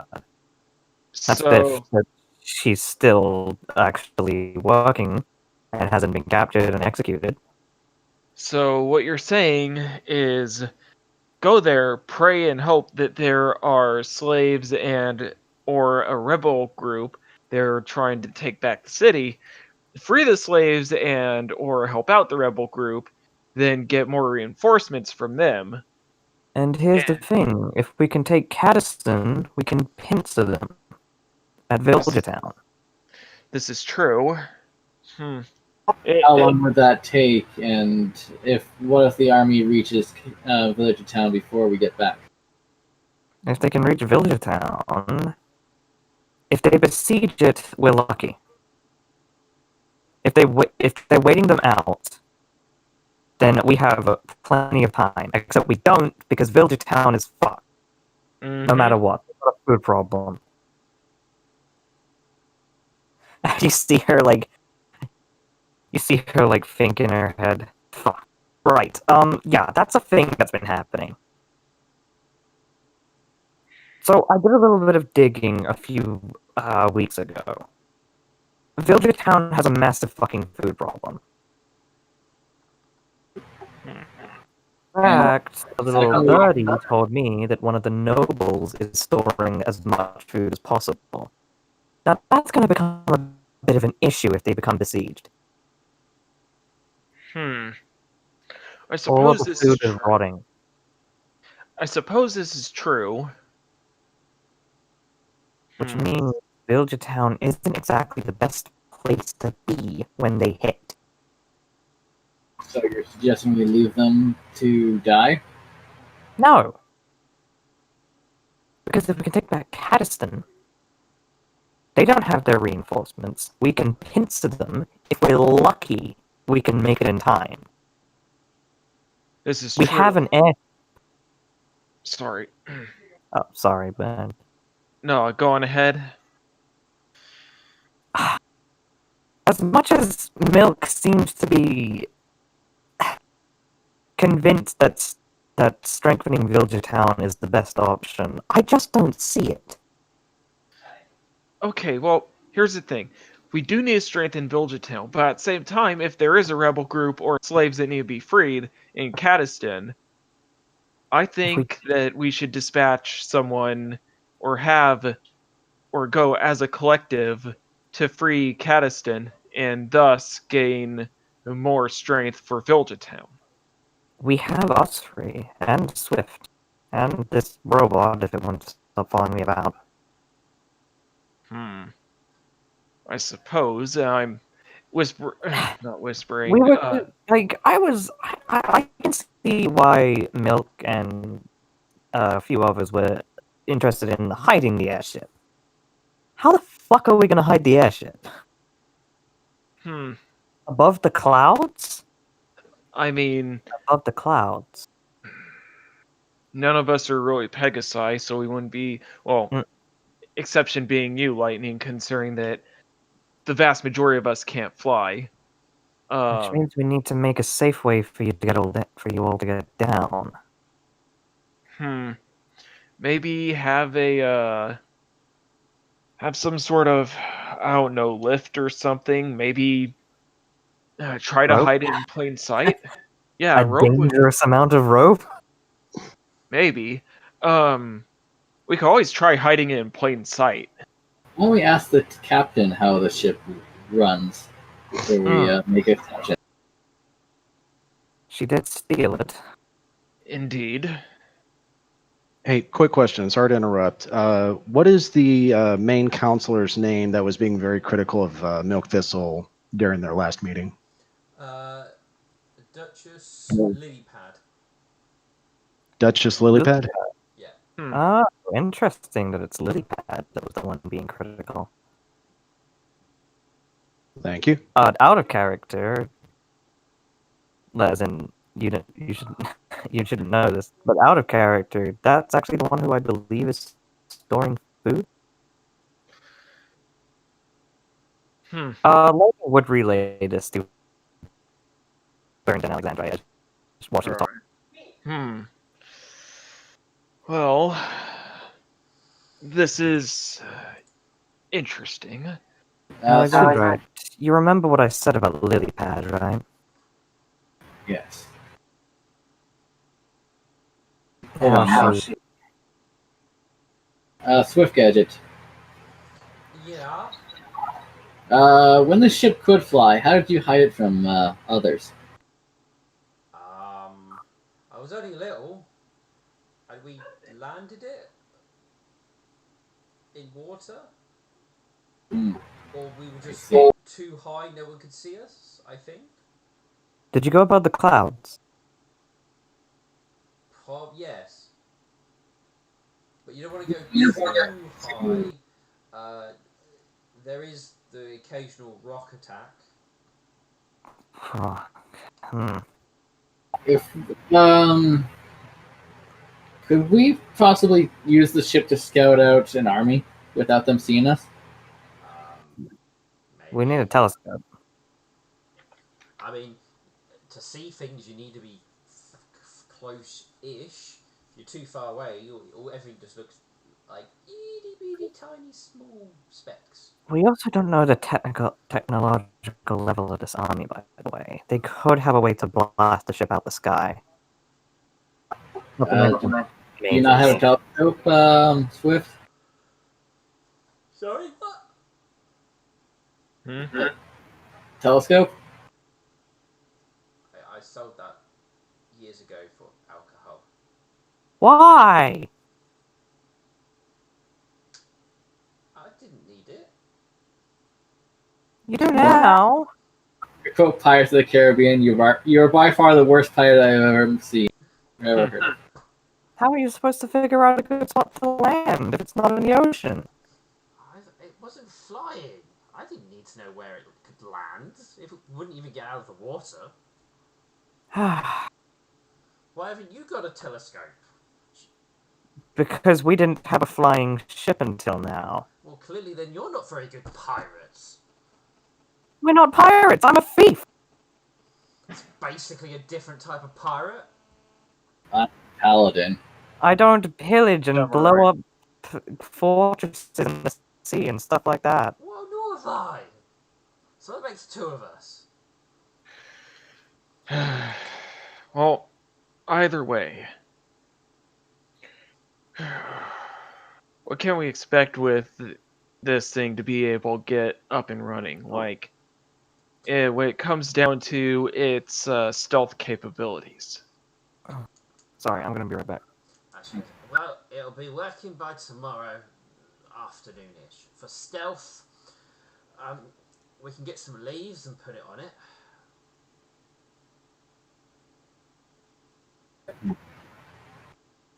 There's a body of water by Calliston, if I remember correct.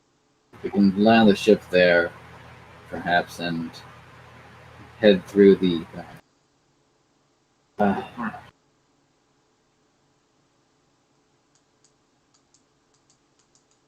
That would work.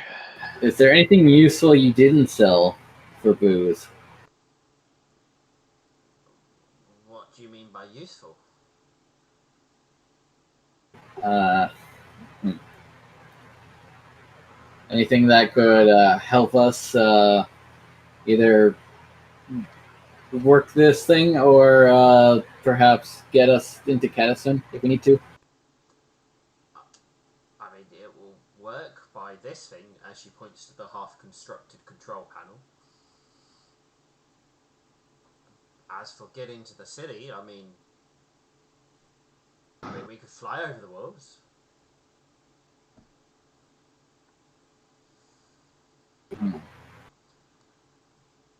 It is true. But it's a ship. It can do shippy things. That's about as much as you're going to get from it. I suppose that's better than nothing. Well, I suppose we should make ourselves useful somehow. Do you need anything else done down below deck? I think I got all the bits here. Does the ship have any weapons? No. Okay, so that's another thing we need to look for is weapons. I think they removed all of them before it went into the book place.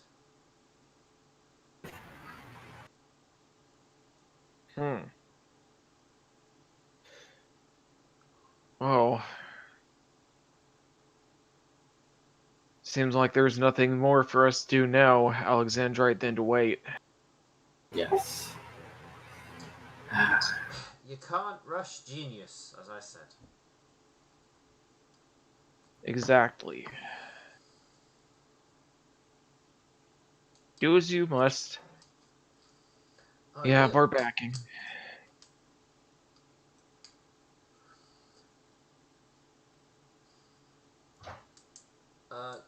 Lightning, was there anything else you wanted to say? I think Lightning still BRB. Oh, okay. Yeah. Right.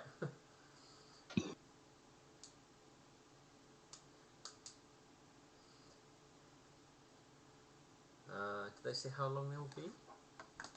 They did not. Okay. Oh, there's loads of things. Captain, how fast can the ship actually move once it's airborne? Quick?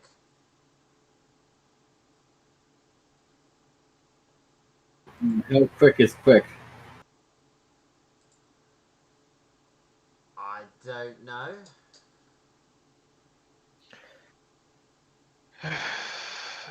Look, I was think small when it last was flying around. yes, and that's perfectly understandable. Alexandrite, I think it's best for us not to continue to badger her while she works. Yeah, I might activate some sort of weird hidden defense system and it all turn into jelly. We wouldn't want that, would we? That's actually unsettling. No, thank you. Fine, just concentrate on working.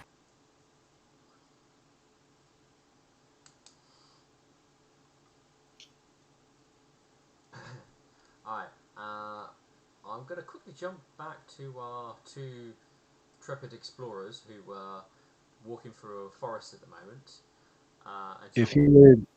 If you would kindly just give me like 20 seconds, I'm almost done catching up with my journal, Yeah, that's fine. and then I just got to copy paste everything because I've got it all typed out now.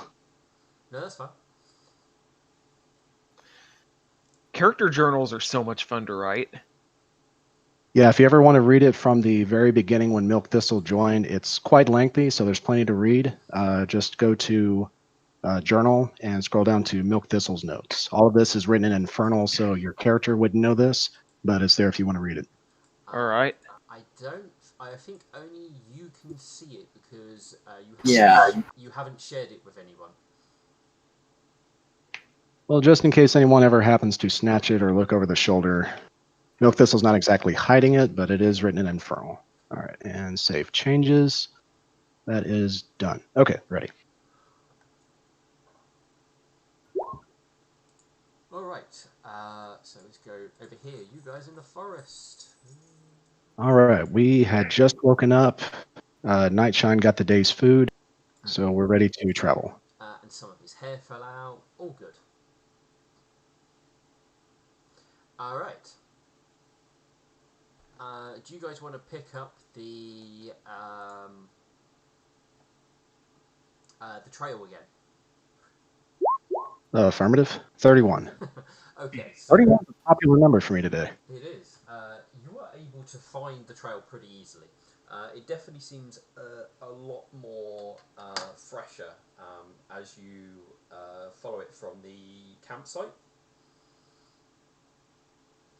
Um, so I'm just going to move you one hex.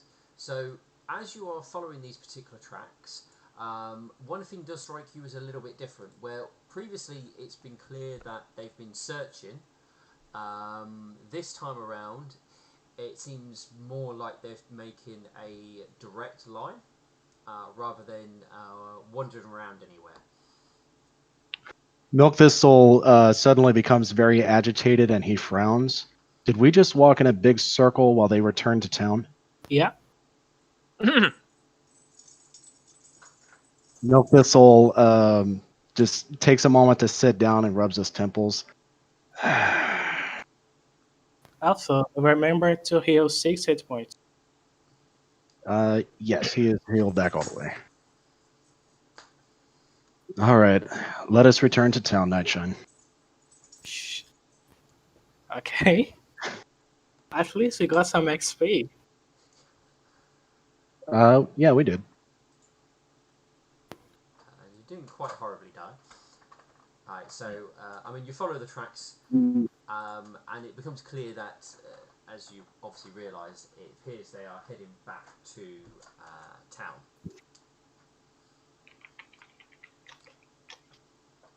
All right. If we head in the direction of the town, can we make up a lot of time instead of trying to track other tracks? Yeah, if you go, let's just forget these tracks and go straight for it. You do go faster. All right. We'll do it that way. So you would actually reach there just after about 6 hours. Yeah, just after about 6 hours of travel.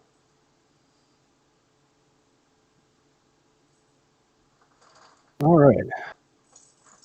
Nightshine, I believe we need to return to the sheriff's office. That's likely where they return for their pay. Yes? So we're going to go to the sheriff's office. Yes. As you return to the sheriff's office, he looks. Oh, the guys you were back. The guys you were back. The guys you were looking for, they're back. They're over at the shrine. One of them looked a little bit unwell. I think they're seeing one of the priests. So Let's we've gathered. go. All right. So we head to the shrine. It's a small town, shouldn't be difficult to locate. Yeah, I mean it's not exactly a massive shrine. It's got enough space. It's got like a small section for each of the deities, and that's really about it. And it's only the two moon and the two sun ones that have a shrine here. And there is only one cleric who kind of maintains the shrine more than does any active sermons and stuff like that. But as you go in, you will see there is a group of 3 ponies and clearly a priest. I am now going to unhide some handouts when I find them. Do we get XP for completing the quest? No. That's right. We did technically track them down and find them. Right. So there's that one. Hopefully that shows up on the stream. Yes, it does. Yeah, we see what appears to be a mare Pegasus holding an electric trident. Pretty cool. We have a fully armored earth pony with the purple mane holding a spear. It actually looks pretty cool. Mm-hmm. Oh, Oh, now that's awesome. And a Now that's happy boy with a gun. He looks cool. yes. I'm gonna boop him. Of course you would. Alright, so those are the individuals that you will find. So, close that.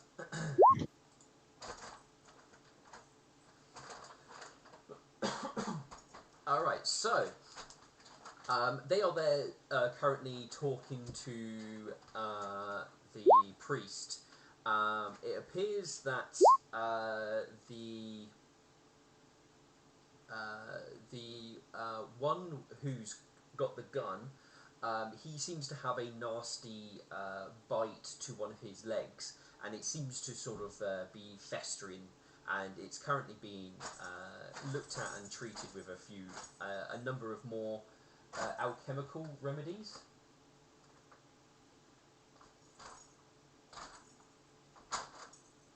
All right. Hello.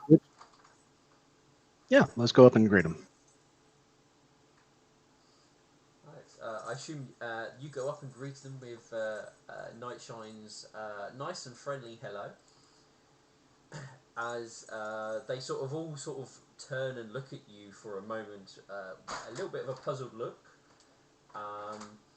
The Earthbound pony sort of, sorry, the green Earthbound pony sort of gives you a look and goes hello in a sort of a bit of a deep voice. Are you too busy right now? We kind of need to talk with you three. The Pegasus sort of steps up and sort of goes sort of an angry tone. Yes, can't you see we're in the middle or something? Now clear off, unless you've got something important to say. It is important, but we can wait. How long do you need?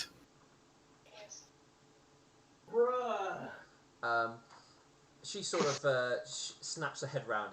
How long are we going to take for him to be fixed up?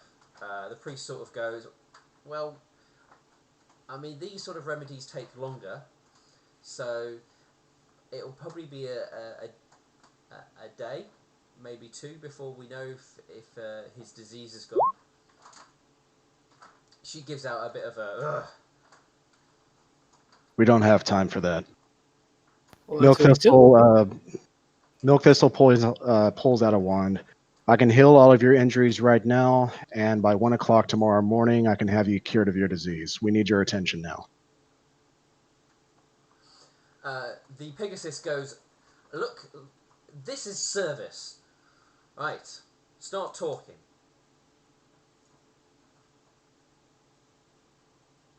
What do you mean this is service, not talking? No, she goes, now look, this is service. And she looks to you and goes, right, start talking. Because you said you wanted to talk about something. Are you interested in making money? And having your companion healed?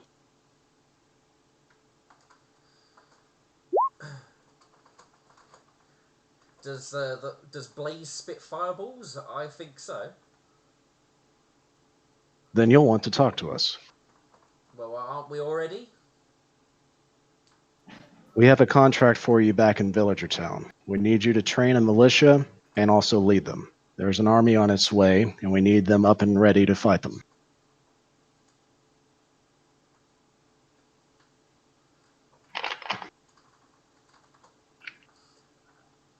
They sort of all give you a look of a bit like, what? No, they have no time to waste, so let's just get straight to the point. Yeah. The one with the injured hoof, Thunderclap, sort of goes, Did did Lemon put you up to this? Is he feeling a bit lonely that we've sort of been off? No. What did happen is that I was trying to find people that could help us save the Pony Empire, and they were talking about you three. So we were like, hey, we could use those trees, so we came here. Um, After a moment, it seems that Thunder Rider sort of regains her, I would say, composure, but she's always got a half sort of annoyed slash angry look to herself. She turns around and goes, right, right, right. How much does it pay? How much do you want? That is not a proper question, Nightshine. It pays 200 to train the militia, plus 600 for each of you. The contract can be renegotiated once you are back in Villager Town.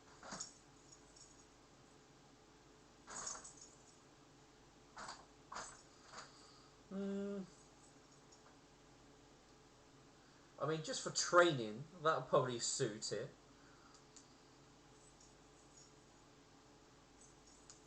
She sort of says, well, we've worked out at least one goblin camper up here, and I'm bored of killing and stabbing goblins. They barely put up a fight. And she sort of waves a hoof towards Thunderclap, and she goes, unless you're their chew toy of all, then you get chewed on.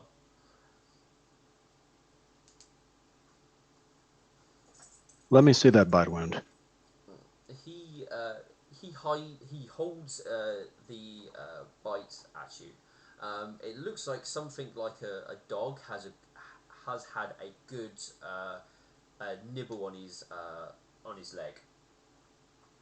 All right. Is it festering and very clearly infected? Yeah. All right. Do I know what the infection is? That is a heal check. Yes. I want to say filth fever. Not terrible, but very annoying.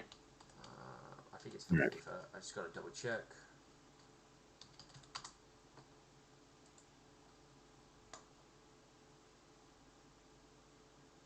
Yeah, filth fever.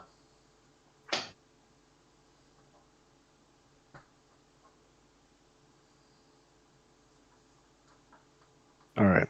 So after looking at this, Milk Thistle says very likely filth fever, not a difficult disease to get rid of. With that, Milk Thistle will pull out the coin from the Seekers Guild and flip it over to the Pegasus. Ting! She sort of catches it in a wing and holds it to herself to look at. Oh, made it all official already, we see. Of course. Nightshine, would you present the contract, please? He will pull out the contract, and as he pulls out, he's gonna. So the human empire wants to conquer Everglow, starting by Village Town, and we are going to try to make a stand, and we are willing to pay for help. And he's gonna give her. Uh, she sort of waves the contract away and goes, I do the stabbing, I don't do the reading. Give it to him. And she points to Thunderclap, basically. He's gonna give it to Thunderclap, and when he gets close to Thunderclap, he's gonna blush a bit. No reason why. um, Milk Thistle's going to give you a dirty look, but just brush it off. um, he will take the contract, and she goes, what, those two-legged freaky-looking things? Yes. Turns out there's quite a number of them, and they intend to enslave us and destroy our entire our kingdom. So if you're looking for a challenge, there's plenty to be killed. Well, I'm certainly interested. She then pretty much goes, yeah, Thunderclap will be interested as well. He sort of pipes up and goes, oi, and she just sort of goes, I know you long enough to know what that you'll be interested. Yeah, but nothing.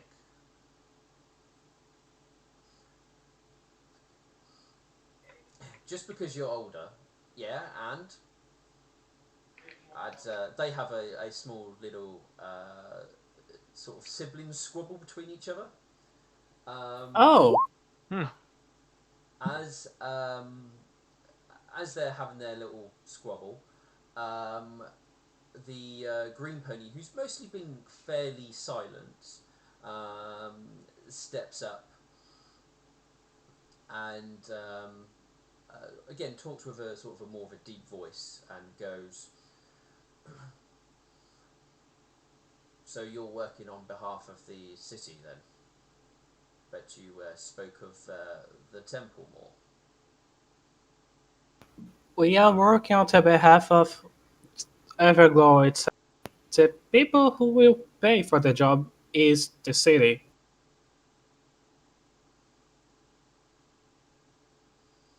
It's not often people talk about the whole of Everglow. It's more about them or their home or city. It's past time for us to stop being split apart. Unification is the ultimate goal.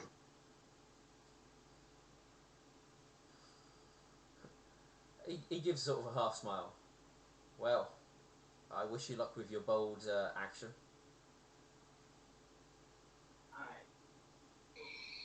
Do you accept the contract? Well, we'll be heading back there anyway, so I wouldn't be best pleased if I had other people sat around in our place.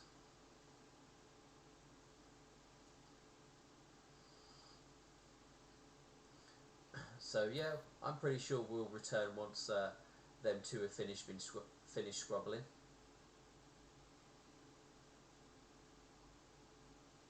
We can head out tonight shortly after midnight. That way I can heal your injuries. It's just Clap with his infection. Other than that, we've been seen to. Are you fit to travel then? He gives a nod. I Then let's be on. Then let's be on our way. um, he basically goes, "Oi, Clap, Ryder, uh, we're moving out unless you two want to keep squabbling with each other."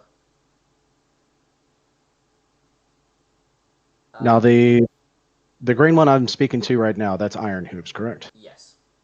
Okay. Does Iron Hooves appear to be the de facto leader of the group? Um, you're not really seeing any clear sign. It looked like Thunder Rider kind of was obviously speaking at the beginning there, who acted quite more dominant, almost acting like a Right. leader, speaking out and stuff like that. Um, but obviously, Iron, the way he treated things and stuff, it gave you a sense that he might be the more level-headed of the group, at least. So I get the impression Thunder Rider is the lancer of the group, and Iron Hooves is the leader.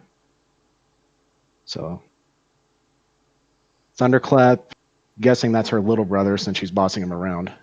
Yeah. Does he appear young? Yes. Well, it's hard to tell, but based on actions and stuff, he does appear to be younger. All right.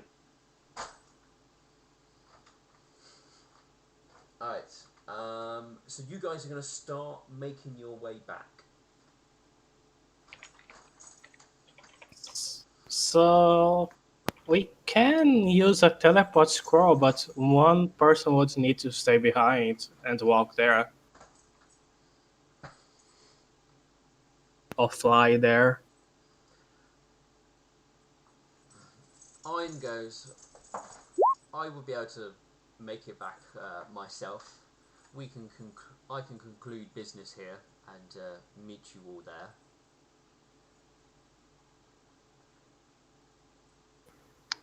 Very well then. If Thunderclap will accompany us to the Nightmare's Temple, there will be someone there who can heal you of your disease as soon as we arrive. And Nightshine is gonna pull out a teleport scroll. All right, everyone, touch me. Everyone touches you, I assume. Touch. I gonna blush, and I gonna use my teleport scroll, Where are you? focusing on the metro map. Targeting the mithril map. Roll me a 1d100. Low is good.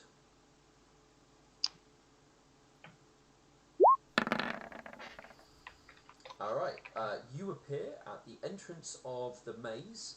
That is the mithril map. It's a simple hedge maze, so it's not really much of that complicated. Ta ta ta ta ta ta ta. You all end up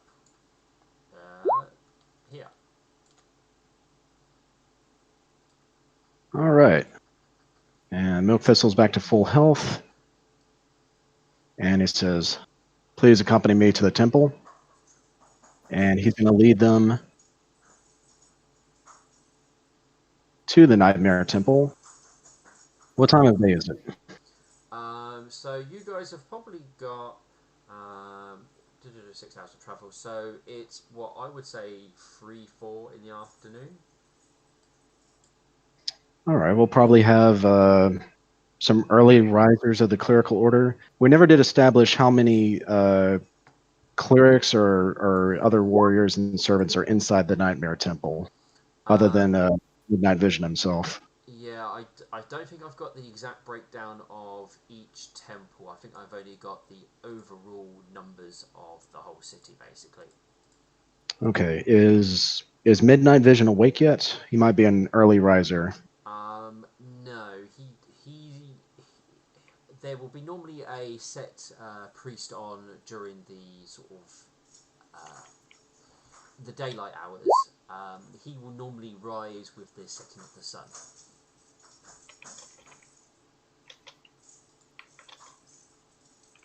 All right. Milk Thistle approaches the priest and gives a head nod, and he says, "Good afternoon. This is Thunderclap. He has agreed to assist in the city, therefore he will be earning his keep. He requires healing."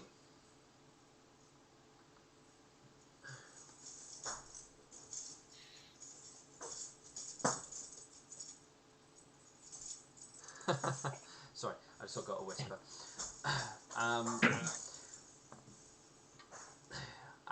The priest will simply just ask you, and is he aiding you in the nightmare's vision? Indeed, he is.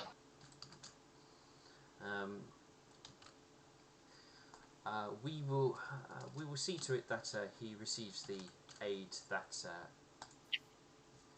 is required.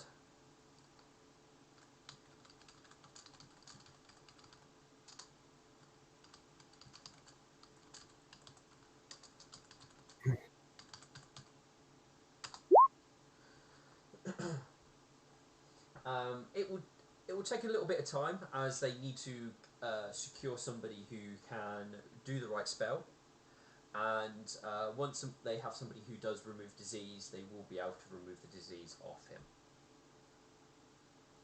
It takes probably no more than probably about 20 minutes of flapping, to be honest. Milk Thistle will look to Thunderclap and say, "My word has been kept. Now I expect you to keep yours." All right, we'll listen to your little thing and this contract. I mean, I was looking it over and it's a bit wordy. You just sign it.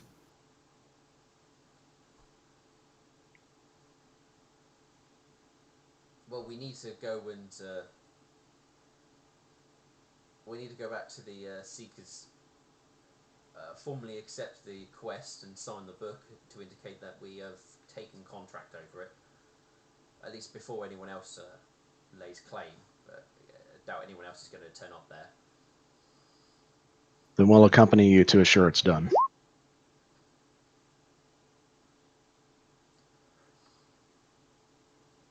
Um, you heading back to the Seekers Guild. It's a fairly simple thing. Lemon Tea gets the book out. They basically sign their names where there's the entry for them. You will find that Ryder will enter in Ironhoof's name there as well, as he's not there.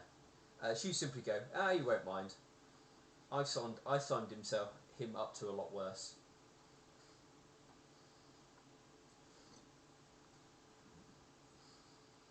All right. So are all three names on the contract? Yeah, or at least what they would consider to be their contract. The contract itself will be anointed with the Seeker's stamp to indicate that the contract has been fully accepted by the Seekers Guild. All right. Once it is, Milk Thistle will look it over. Let's see. What would it?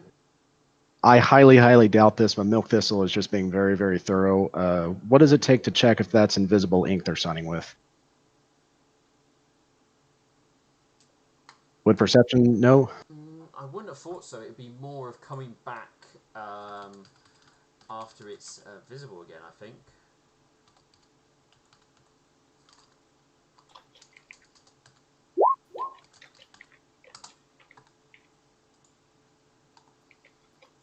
All right. Well, then what would it take to verify that the contract is indeed signed and legally binding at this point?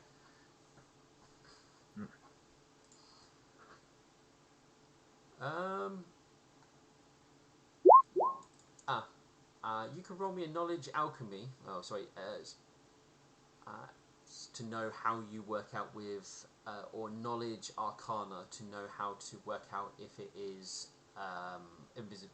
To work out how to notice things with invisible ink. All right. Milk Thistle will hand the contract over to Nightshine. Nightshine, would you verify that this contract is indeed legally binding now? Blinky blink. I think so. That was more to do about the invisible ink. If you're checking it, then knowledge and ability is probably the only thing that really will cover this. Oh, Or linguistics, actually, probably will be fine. blink blink. I mean, they've got the seal of the Seekers Guild on it, so basically that obviously indicates that the Seekers Guild has taken the contract. And given that they've signed, obviously, the book referring to the contracts, it'll be similar to them accepting it. You guess that the Seekers. You guess that the Seekers do it this way, in the event of one of their deaths, the contract still remains with the Seekers, so that other Seekers can take up the contract. Are you satisfied, Nightshine? I am. Then your work, Milk Thistle looks to the two of them. Then your work begins immediately. Follow us to the counselor so that your contract can be paid out, and you will begin training the militia.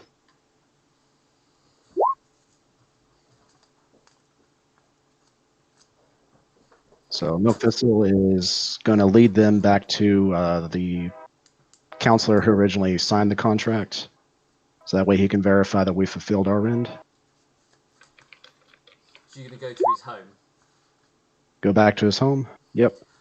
So when you sort of knock on the door, you will see a almost like a younger version of what the nobleman looked like.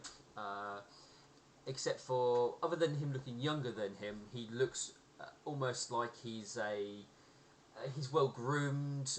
He's wearing very nice clothes. His hair is very clearly immaculate.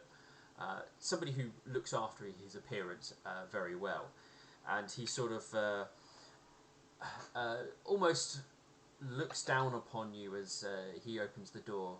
Given that you've been walking through a forest for the last day or so, and he sort of goes, "Yes." We're here to speak with the counselor on official business. Oh, well, he's having his nap. I'm afraid you're gonna just have to come back, unless. I'm afraid. But I can help if it's depending. I've I will be taking on his role when he no longer can do it. Are you a sitting member of the council with the authority that goes with it? I can be. I doubt it. Please rouse your father. Well, if that's how you're going to be, good day to you then. And he basically just closed the door at that point. Milk Thistle begins knocking on the door again. He opens. Begone, peasant. I don't even know why the guards let you pass to begin with. It's just filthy. Because we are no peasants. Kindly stand aside. No, I'm not letting strangers into our lovely clean home to trake mud everywhere.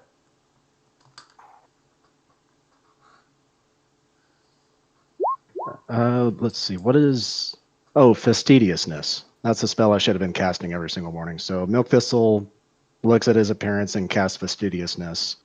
And over the next 60 seconds, all of the blood stains as well as any sod just removes itself from his body. Oh, got some tricks then. I see. Still,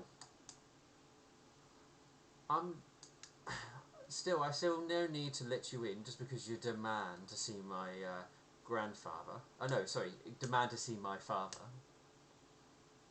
Milk? May I? Milk Thistle takes a step back. I'm gonna roll knowledge and ability to know how to make a noble feel happy about letting you into his house or something. I Okay. don't think I'm being clear, but No, I know what you're saying. So you can roll me a knowledge check and then followed by a diplomacy check. So knowledge to sort of know how to approach this, and then diplomacy to actually do it.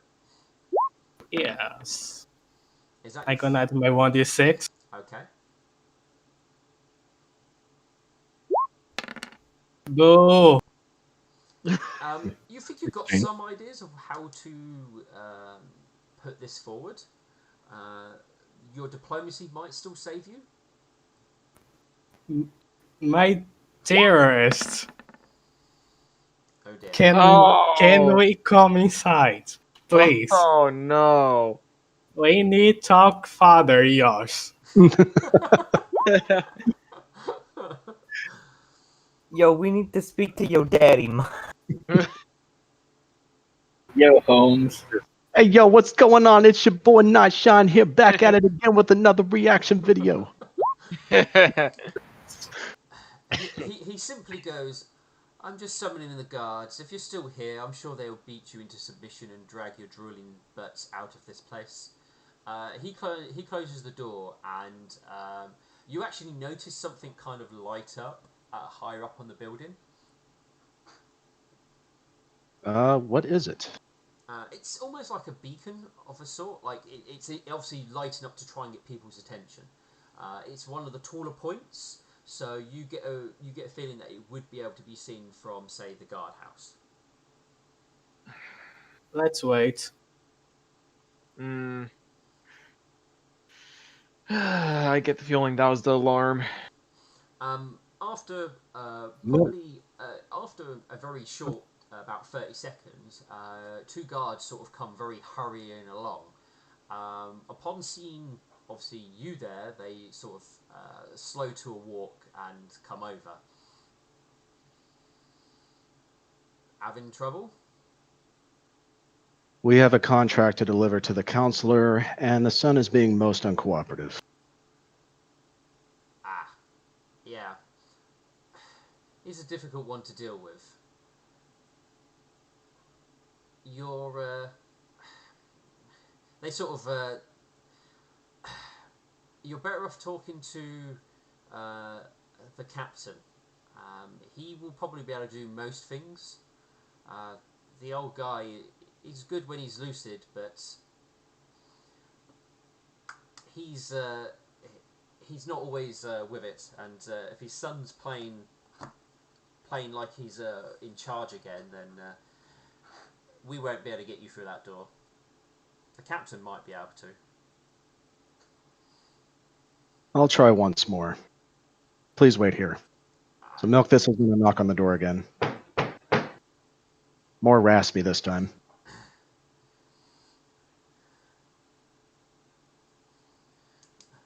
As he opens, you hear him go, "This better be you taking him away." And he sees you again, and he just frowns. And Milk, then he spots the guards. Ah, good.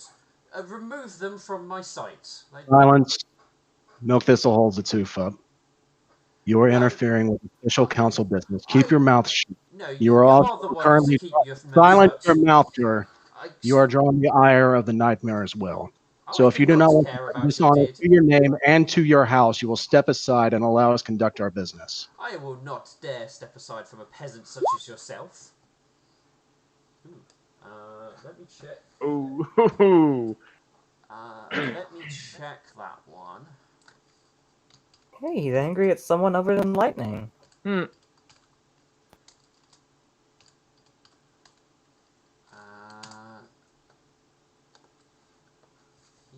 He is that. It depends what his will is. Wisdom.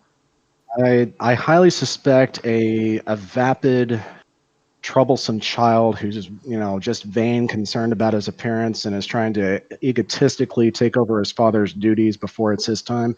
I don't suspect he has much backbone.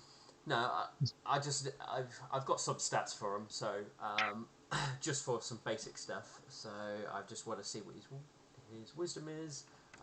He is an aristocrat, so that would make it that. Yeah. So he definitely seems.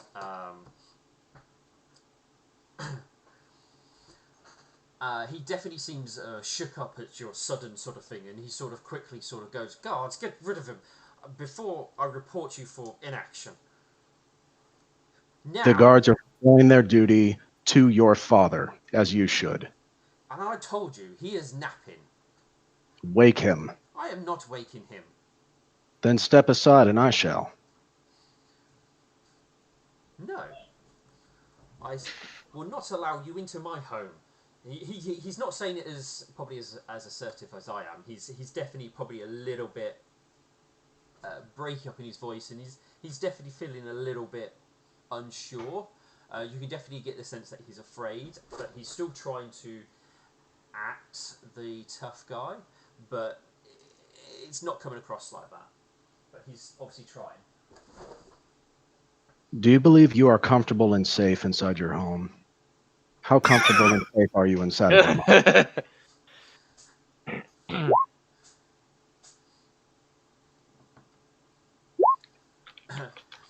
I will see to it personally you are visited tonight by my lord if you do not stand aside and wake your father. He sort of frets like that. We'll see to it that you never see the light of day again in the jail cells. Unfortunately for you, I carry the weight of the authority of the council and of the nightmare. Step aside, rouse your father, and let us complete our business so we can be on our way. He goes, "You rouse him. I'm stepping out." And he sort of grabs a coat nearby and quickly sort of like pushes past and starts walking away. I do believe we have been given permission to enter the house. Milk Thistle turns to the guards. They sort of look at each other and go, "You probably, if he is asleep, be cautious." I'm sorry. Milk Thistle has that small smile back on his face again. He nods to the guards and then walks inside. What you doing, Nightshine? I just say I'm sorry. Uh, He looks very distressed. One of the guards stays with you, and the other one heads back. All right, and our Our guests Thunderclap and Thunder Rider, do they enter as well? They just will stay outside as they're not sure about this whole situation. I mean, Thunder Rider found it kind of funny and is sort of sniggering to herself. But they'll probably, I know they'll probably come inside, but they're probably not going to go start poking around a noble's house, or they'll at least find a room to start sort of looking at things. Yeah, that's fair. All right, Milk Thistle. Where would the master bedroom be? The guard who come in will tell you where it is. He does say be careful. He's been known to be very disorientated if he's woken up. All right, Milk Thistle is going to have a very drastic change of attitude. He's going to assume a much more soothing tone to his voice, and he tells the guards, I'll raise him gently. If there's any issues whatsoever, I'll leave the bedroom immediately. He sometimes sleeps with a dagger as well. That understood. All right, so Milk Thistle's going to go to the bedroom, and he's going to knock on the door to see if there's a response. You do not hear a response. Milk Thistle is going to knock louder this time and say, Counselor?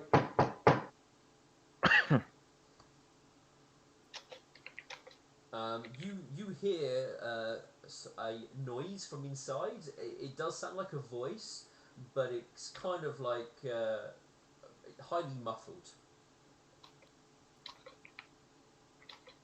Milk Thistle is going to crack the door but not enter the bedroom. And is he able to see the counselor? He looks like he's trying to sit up out in the bed. That's as much as you can tell. Counselor, it is Milk Thistle. I apologize for waking you early, but we do have the contract that was signed. He goes, Master Milk Thistle, come in. Is that the contract for the what was it? He would. Is that the contract for the supply chain to help our front troops? Excellent. Come in.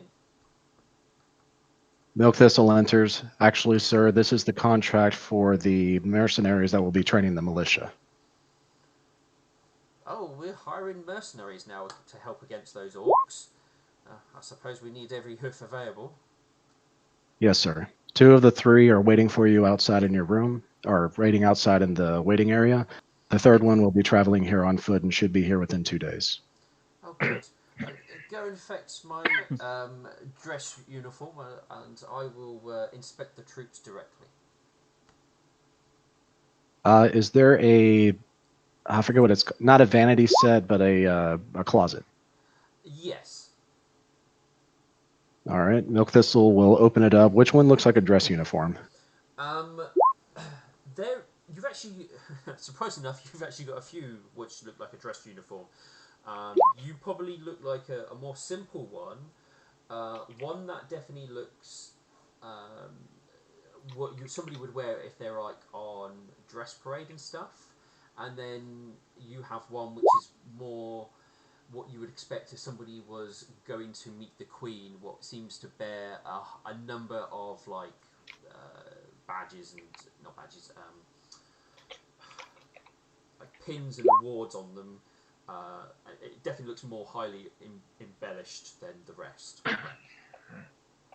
All right. Milk Thistle will reason that he will want to make the greatest impression on the mercenaries, so he grabs the most decorative one.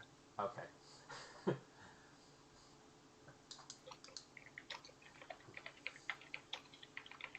Do you require any other assistance, Counselor, or shall we wait for you outside? I do not need help. Wait for me outside. Milk Thistle gently sets down the uniform so it doesn't wrinkle, bows his head, and then walks out and closes the door behind him. He walks out to the waiting area and informs everyone he'll be out shortly. He's getting dressed. So that shortly turns into about a 45-minute wait. When he does show up, most of his uniform is on nicely. His bottom half is clearly inside out. Oh dear. Yeah.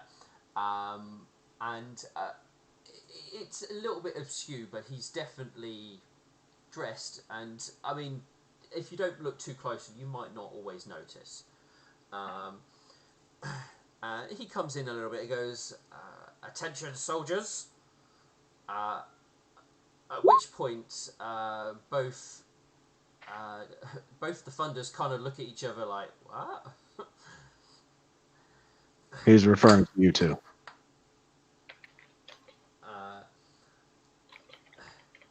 They seem sort of very confused by the sudden sort of very official and tone. They sort of like he gives sort of a more sterner order, which does make him cough a little when he does it, and they sort of like stand awkwardly at what they think is attention.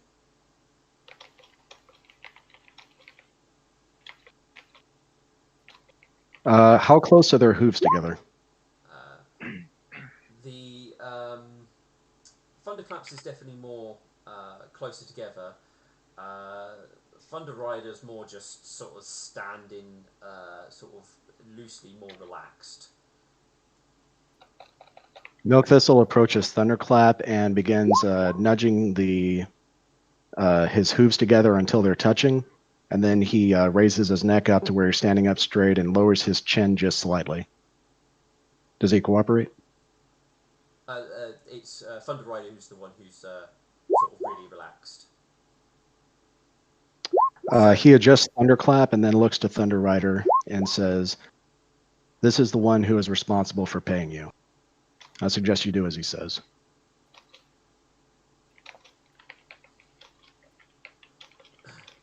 You can see she gives a bit of a.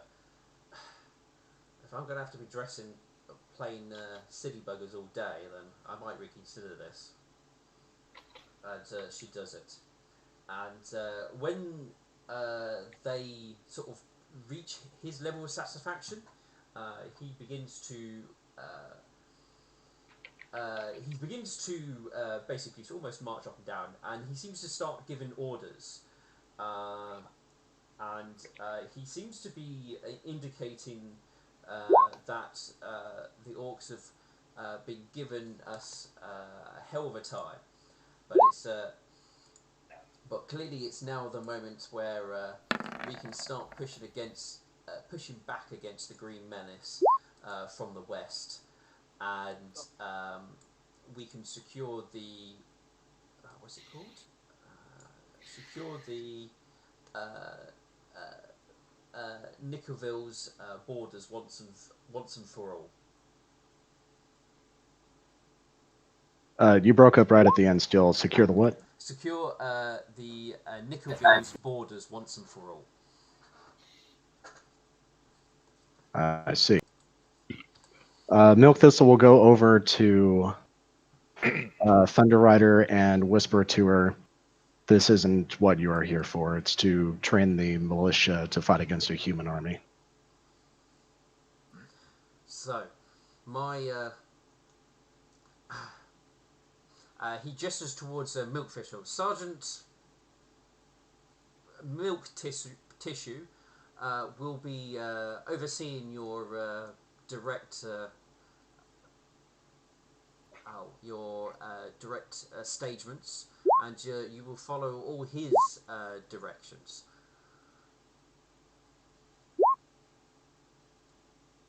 Milk Thistle will stand at attention and say, "As you wish." Right. Obviously, as you're mercenaries, your pay will be sorted for you and shall be stored. And should in the result of your death, it will be paid to whoever you have stated as your next of kin once your duties have been finished. And he basically just goes dismissed without even them sort of giving any questions. At which point he will start to walk out and goes to try and open the door, but he's having a little bit of difficulty opening it. Did he return to his bedroom or to his front door? He's currently just trying to open the door to get out of the room. Okay. Milk Thistle will move over and hold the door open for him while standing at attention. Thank you, Sergeant. Sir? See to it that their quarters and basic necessities are looked to. Yes, sir. Oh yeah, they need to sleep, don't they? Hmm. And he sort of walks into the hallway, sort of looks around like he's trying to work out what he was doing, and walks into the house.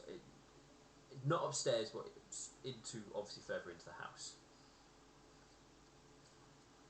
All right. Well, Milk Thistle looks to Thunder Rider and Thunderclap. With me, then. And he walks out through the front door. Nightshine is gonna make sure the old person find his way to somewhere that's safe for an old person to be. He seems to have headed into what you could consider a large a living room, what has a piano in it actually, and he seems to be sort of making his way towards the piano. Oh, I'm gonna leave him be, as I feel sad. As you guys are walking out, you will have Thunder Rider just go, okay, what level of crazy did we just witness?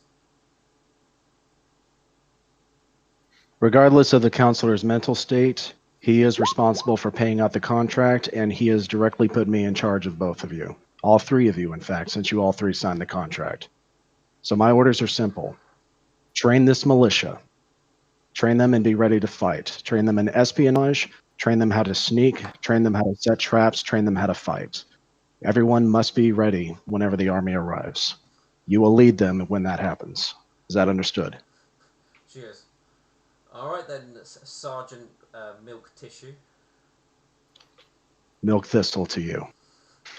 Oh no, I believe he said your name clearly. Regardless. Out of character, what was the captain's name? Captain Strong Mountain, I believe it is. All right.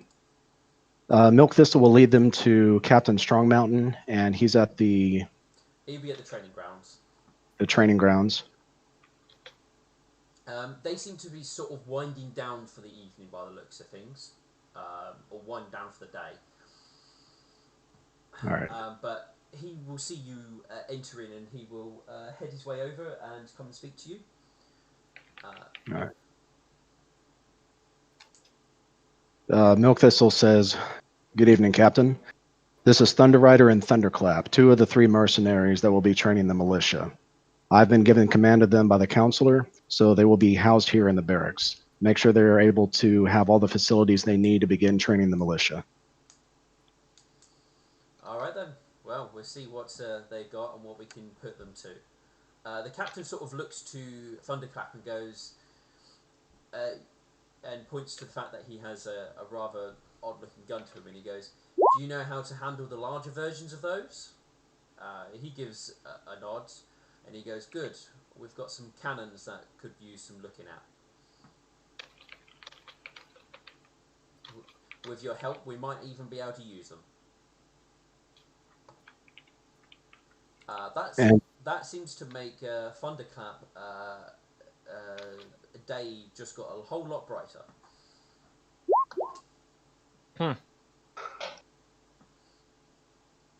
And I'm gonna mention that they probably can find me and Milky either at the Nightmares Temple or at Opal's Tavern, and I'm gonna give direction.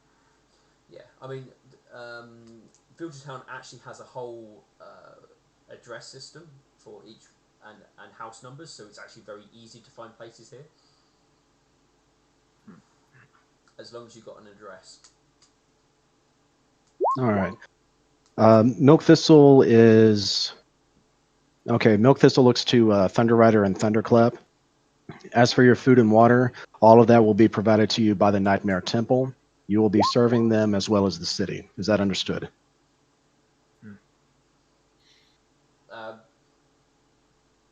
Uh, Thunderclap sort of goes, I think I read something in regards that we're serving the Everglow rather than the temple. I might have to look at that again. All right. Begin training the militia, and Milk Thistle will return to the temple, and he's going to make arrangements for the servants there to do that spell that prepares food for the two of them.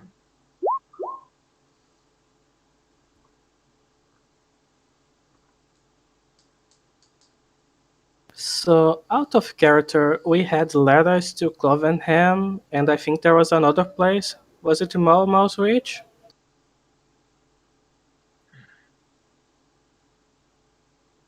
What do you mean?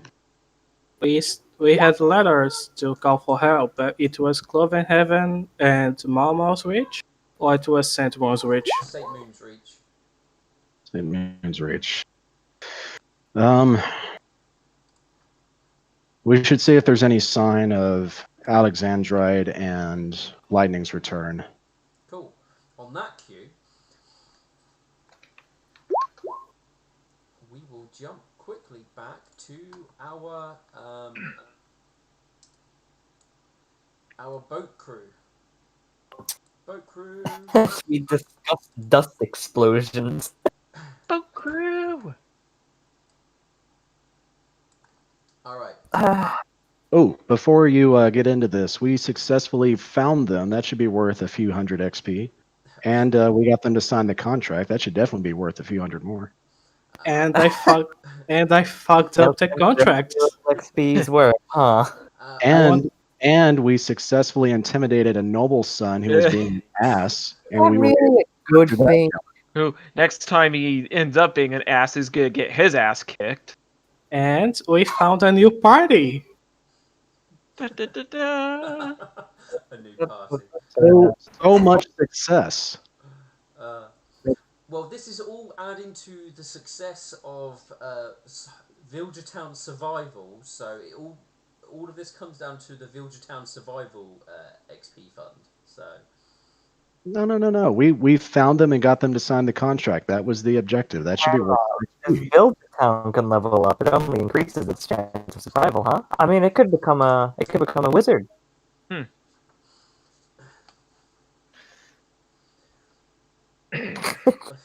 What is Build Town's intelligence attribute? all right. The boat crew. I know you guys have been talking to each other. I haven't been reading all of it, I must admit. Long story short, yeah. I believe we were talking about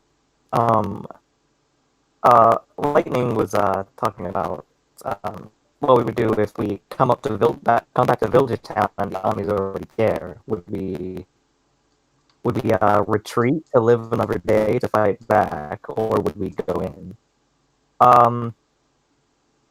Alexandrite seemed a bit interested in staying to fight because people needed him. But Lightning and Burn seemed more interesting about taking more opportunities and surviving. Yeah. I mean, it does make sense for us to seek out more opportunities to gain more help. And then I kind of came up with the idea of using grain silos to create massive fucking explosions when the army passes by. I mean, it makes sense.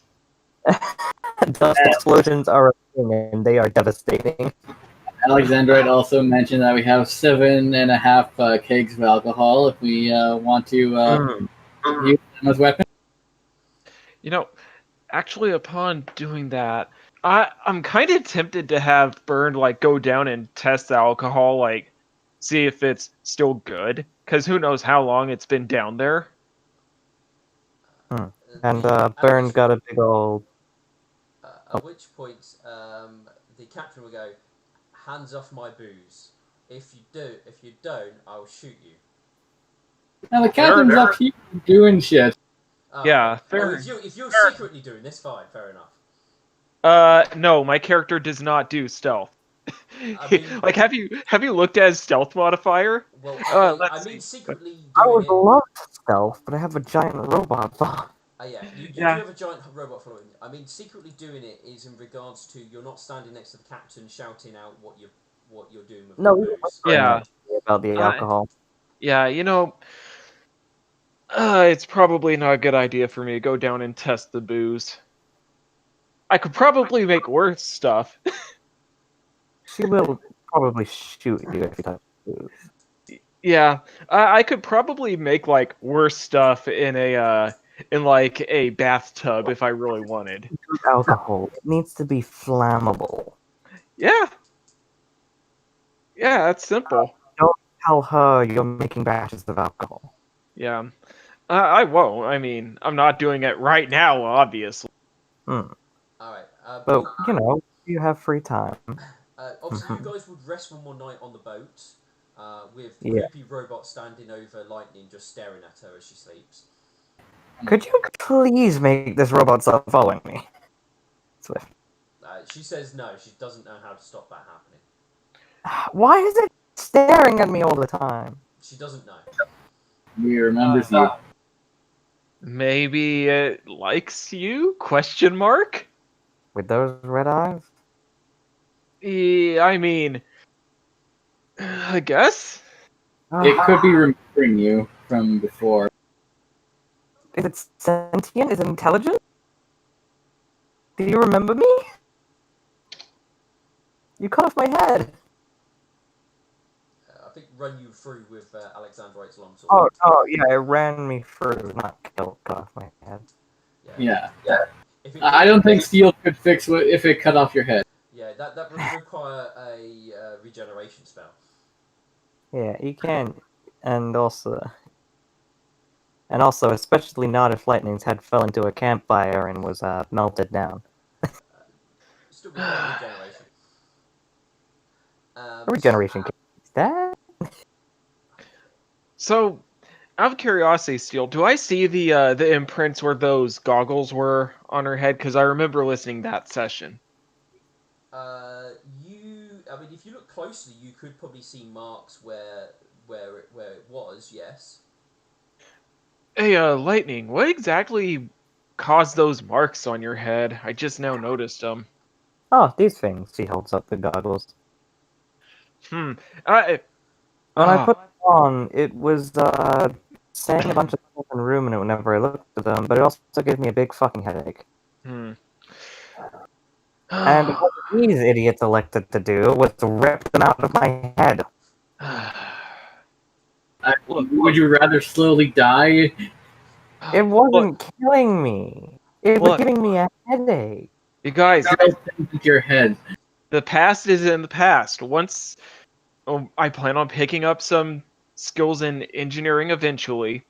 When I get the opportunity to do that, I'm gonna learn all I can about them, and then I'll be able to see how to safely apply them and safely remove them. Does that sound good? Yes, that does actually. I love that. You sound like you're making sense, unlike the rest of the people who decided that the best idea was to wait till I was unconscious and rip them out of my head like it was a fucking ring around my finger that I don't have. I'm a horse. Okay. They made mistakes. We all make mistakes, Lightning. I got brain damage for a few days. But you got better, right? Yes. So, I mean, honestly, you got better. That's all that matters. I was very tempted to stab people. Yes, that is fair. I have had my own encounters with people that have wanted to stab me in the past. Oh, I wasn't gonna stab you. You weren't really saying much. You just kind of looked uncomfortable in the corner. Yeah, sounds about right. Yeah, sounds. All right. So, let's see. So midday before on the next day, you would hear Swift Gadget call out, "Success!" Oh my god, we're about to fly. You got it working? We'll go with yes. This is great. Okay. I'd be excited if I'd never flown before, but I have. Hold on to your everything. Uh, I go to Alexandra. uh, Bernd is gonna like grab onto one of the masts right here. Alexandra, I hold on to a lot of things because I'm holding on to you. fly. You're heavy. Everyone, You have hold less on. strength. All right. The as she starts fitting in like final Wait. pieces, you will see a soft glow coming from the control panel. As it's clear, it appears to be lighting up. You can't see very much from your position, but you can see the glow and the various lights coming on, shining in different colours. As she sort of looks over the control panel and almost gently pushes down on a few of the buttons and starts to sort of manipulate a few things. She calls out, engines seem to be operating at. She taps something. 30%? That's good. 30%? Feels like it should be higher. Well, I've got to refuel the damn thing, and that takes forever to refuel. Where's the fuel? Wait. Did we even bring the fuel? I've got to make it. Does it happen Oh. to be a white... Wait, what was the liquid color for the fusion reactor? No, it seems it's a combination of alchemical ingredients you put together and then shove into the engine. Is it alcohol? No. Just hold on, hang on. I think it wants me to activate something before we can activate other things. It says it's a gravity field. Here goes Oh. nothing. She pushes something. You all feel a slight tingle, but then Ugh. that's it.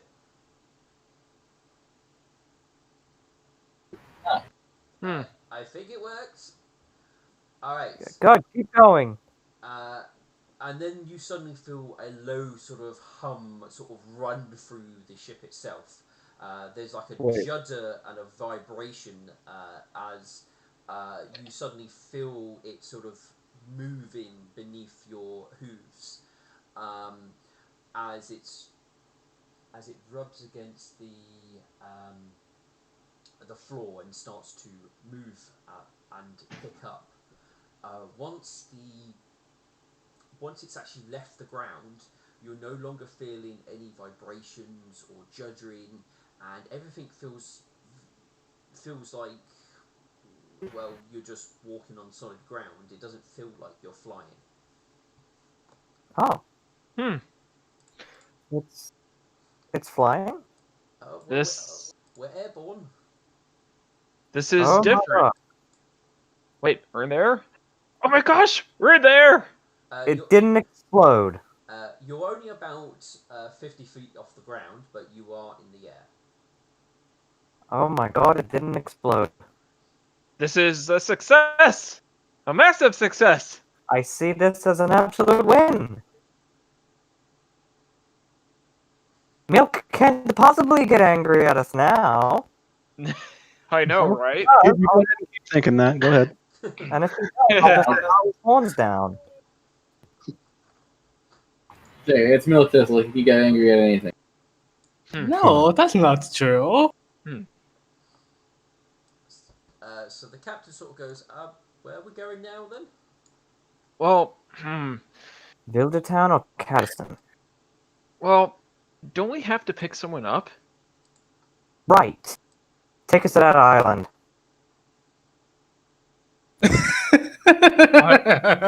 Wait, what? Are we picking Steel up? Yes. Ah,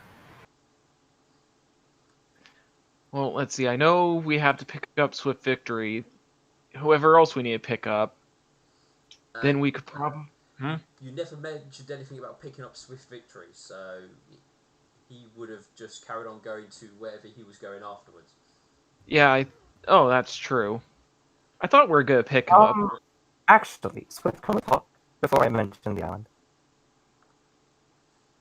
I think I know why it's following me. Because you stink? I think it's spying on me.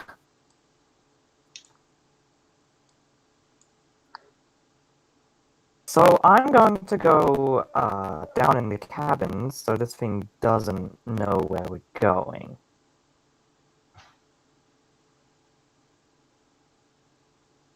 Just in case. okay. I see what you mean. Yeah. Yeah, you get what I'm saying? Yeah. You know where we want to go. Right, Alexandra? Yeah. Alright, let's go. Yep. Down into the cabins lightning goes. You can move yourself across now. Yeah, I'm just moving. What was the captain's lightning name? Swift Gadget. No, I'm sorry, the captain of the guard. Oh, Strong Mountain. Are there windows in the cabins? Little portholes? No, the ship is actually made. It doesn't have any windows or anything like that. Oh, good. It is lit by magical light. Yeah. So if this thing is actually spying on us, there's no way this thing can track where we're going. Indeed. It would seem that way. If it requires eyesight, correct. So, we are going to Meme's Reach to pick up steel. Yeah, Yep. Okay. that's our plan. The plan keeps on changing on my end, so I'm just like, okay. Sorry, it's just you mentioned it, and I was like, oh wait, this is kind of the perfect time to go pick up Steve. I agree with that because that was one of our jobs, and keeping that stone out of people's reach is a good idea in general. However, lightning is putting it anywhere near this fucking thing. And I think Steel's like a level 20 paladin, so having him join us would probably be a good idea. Yeah. True, we might have to destroy this thing. I don't know. It's more of a precaution, just in case it's spying on us. That's why I'm down here. Huh. If she did fix it up, we don't have to worry. However, this thing is still kind of, but not really. However, they can still track it. All right. So you tell the captain to head towards the island, correct? And Alexander will point out the area since he's been there. All right. So the captain will basically turn the ship and head it as direct line as possible straight towards the island. This is also a judgment on how fast he can get places. Yeah. So it does move fairly quick. From your location, you guys are a bit of a distance away from, obviously, the island itself, because you guys are located here. Oh, might have to. I have to move your maps so you can see. Come on, Rob. No, mouse, behave yourself. Oh. There we go. Ping. You guys are here. It's not too far. It's like a beeline. Yes. You've got about half the day of travel you can do because it, like I said, it took a half. There you go. You guys already moved. All right. Hmm. So she starts piloting the ship, and it will travel. Oh, how if I move? So she'll go straight line. So she will travel to here. That is Speed. What is the name of the counselor that had the contract signed for us? Emberheart. Emberhart. Okay, thank you.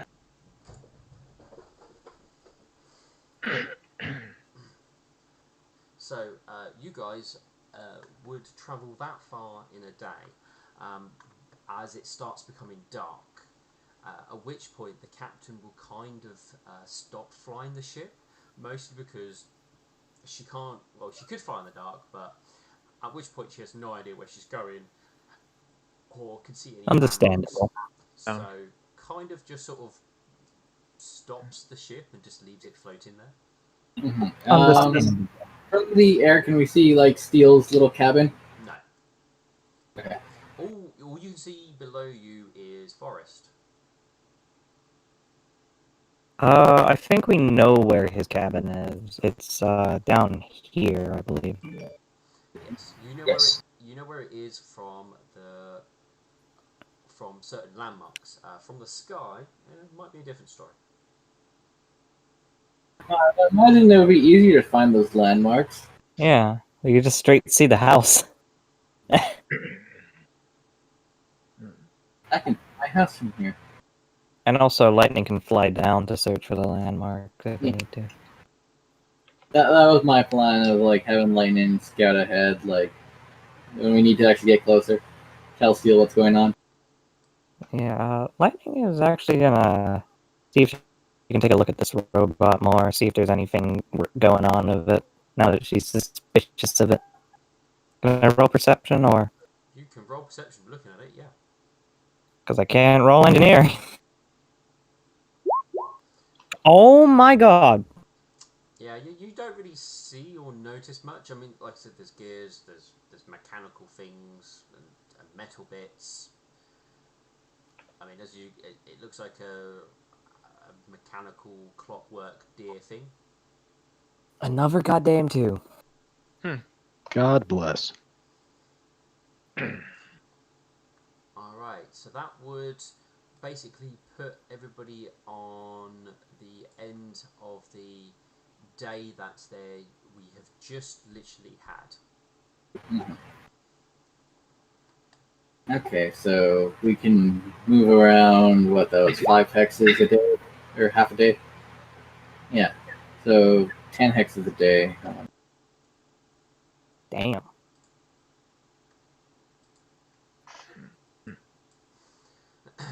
We I think we will pause here for the evening.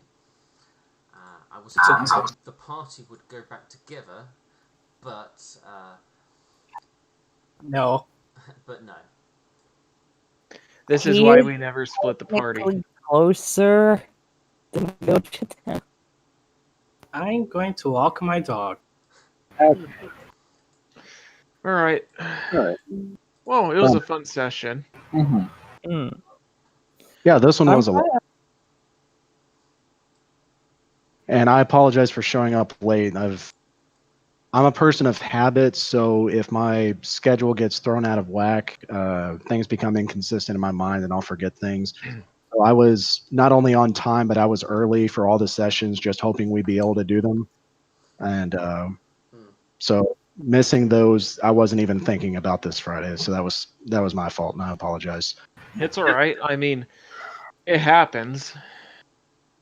Yeah, I tend to have like a lot of alarms for my game, so generally I'm like 10 minutes like, oh hey, my alarm's going. Yeah, I should probably set an alarm on my phone for like 1:30, so that way I've got 30 minutes to get prepared for the session.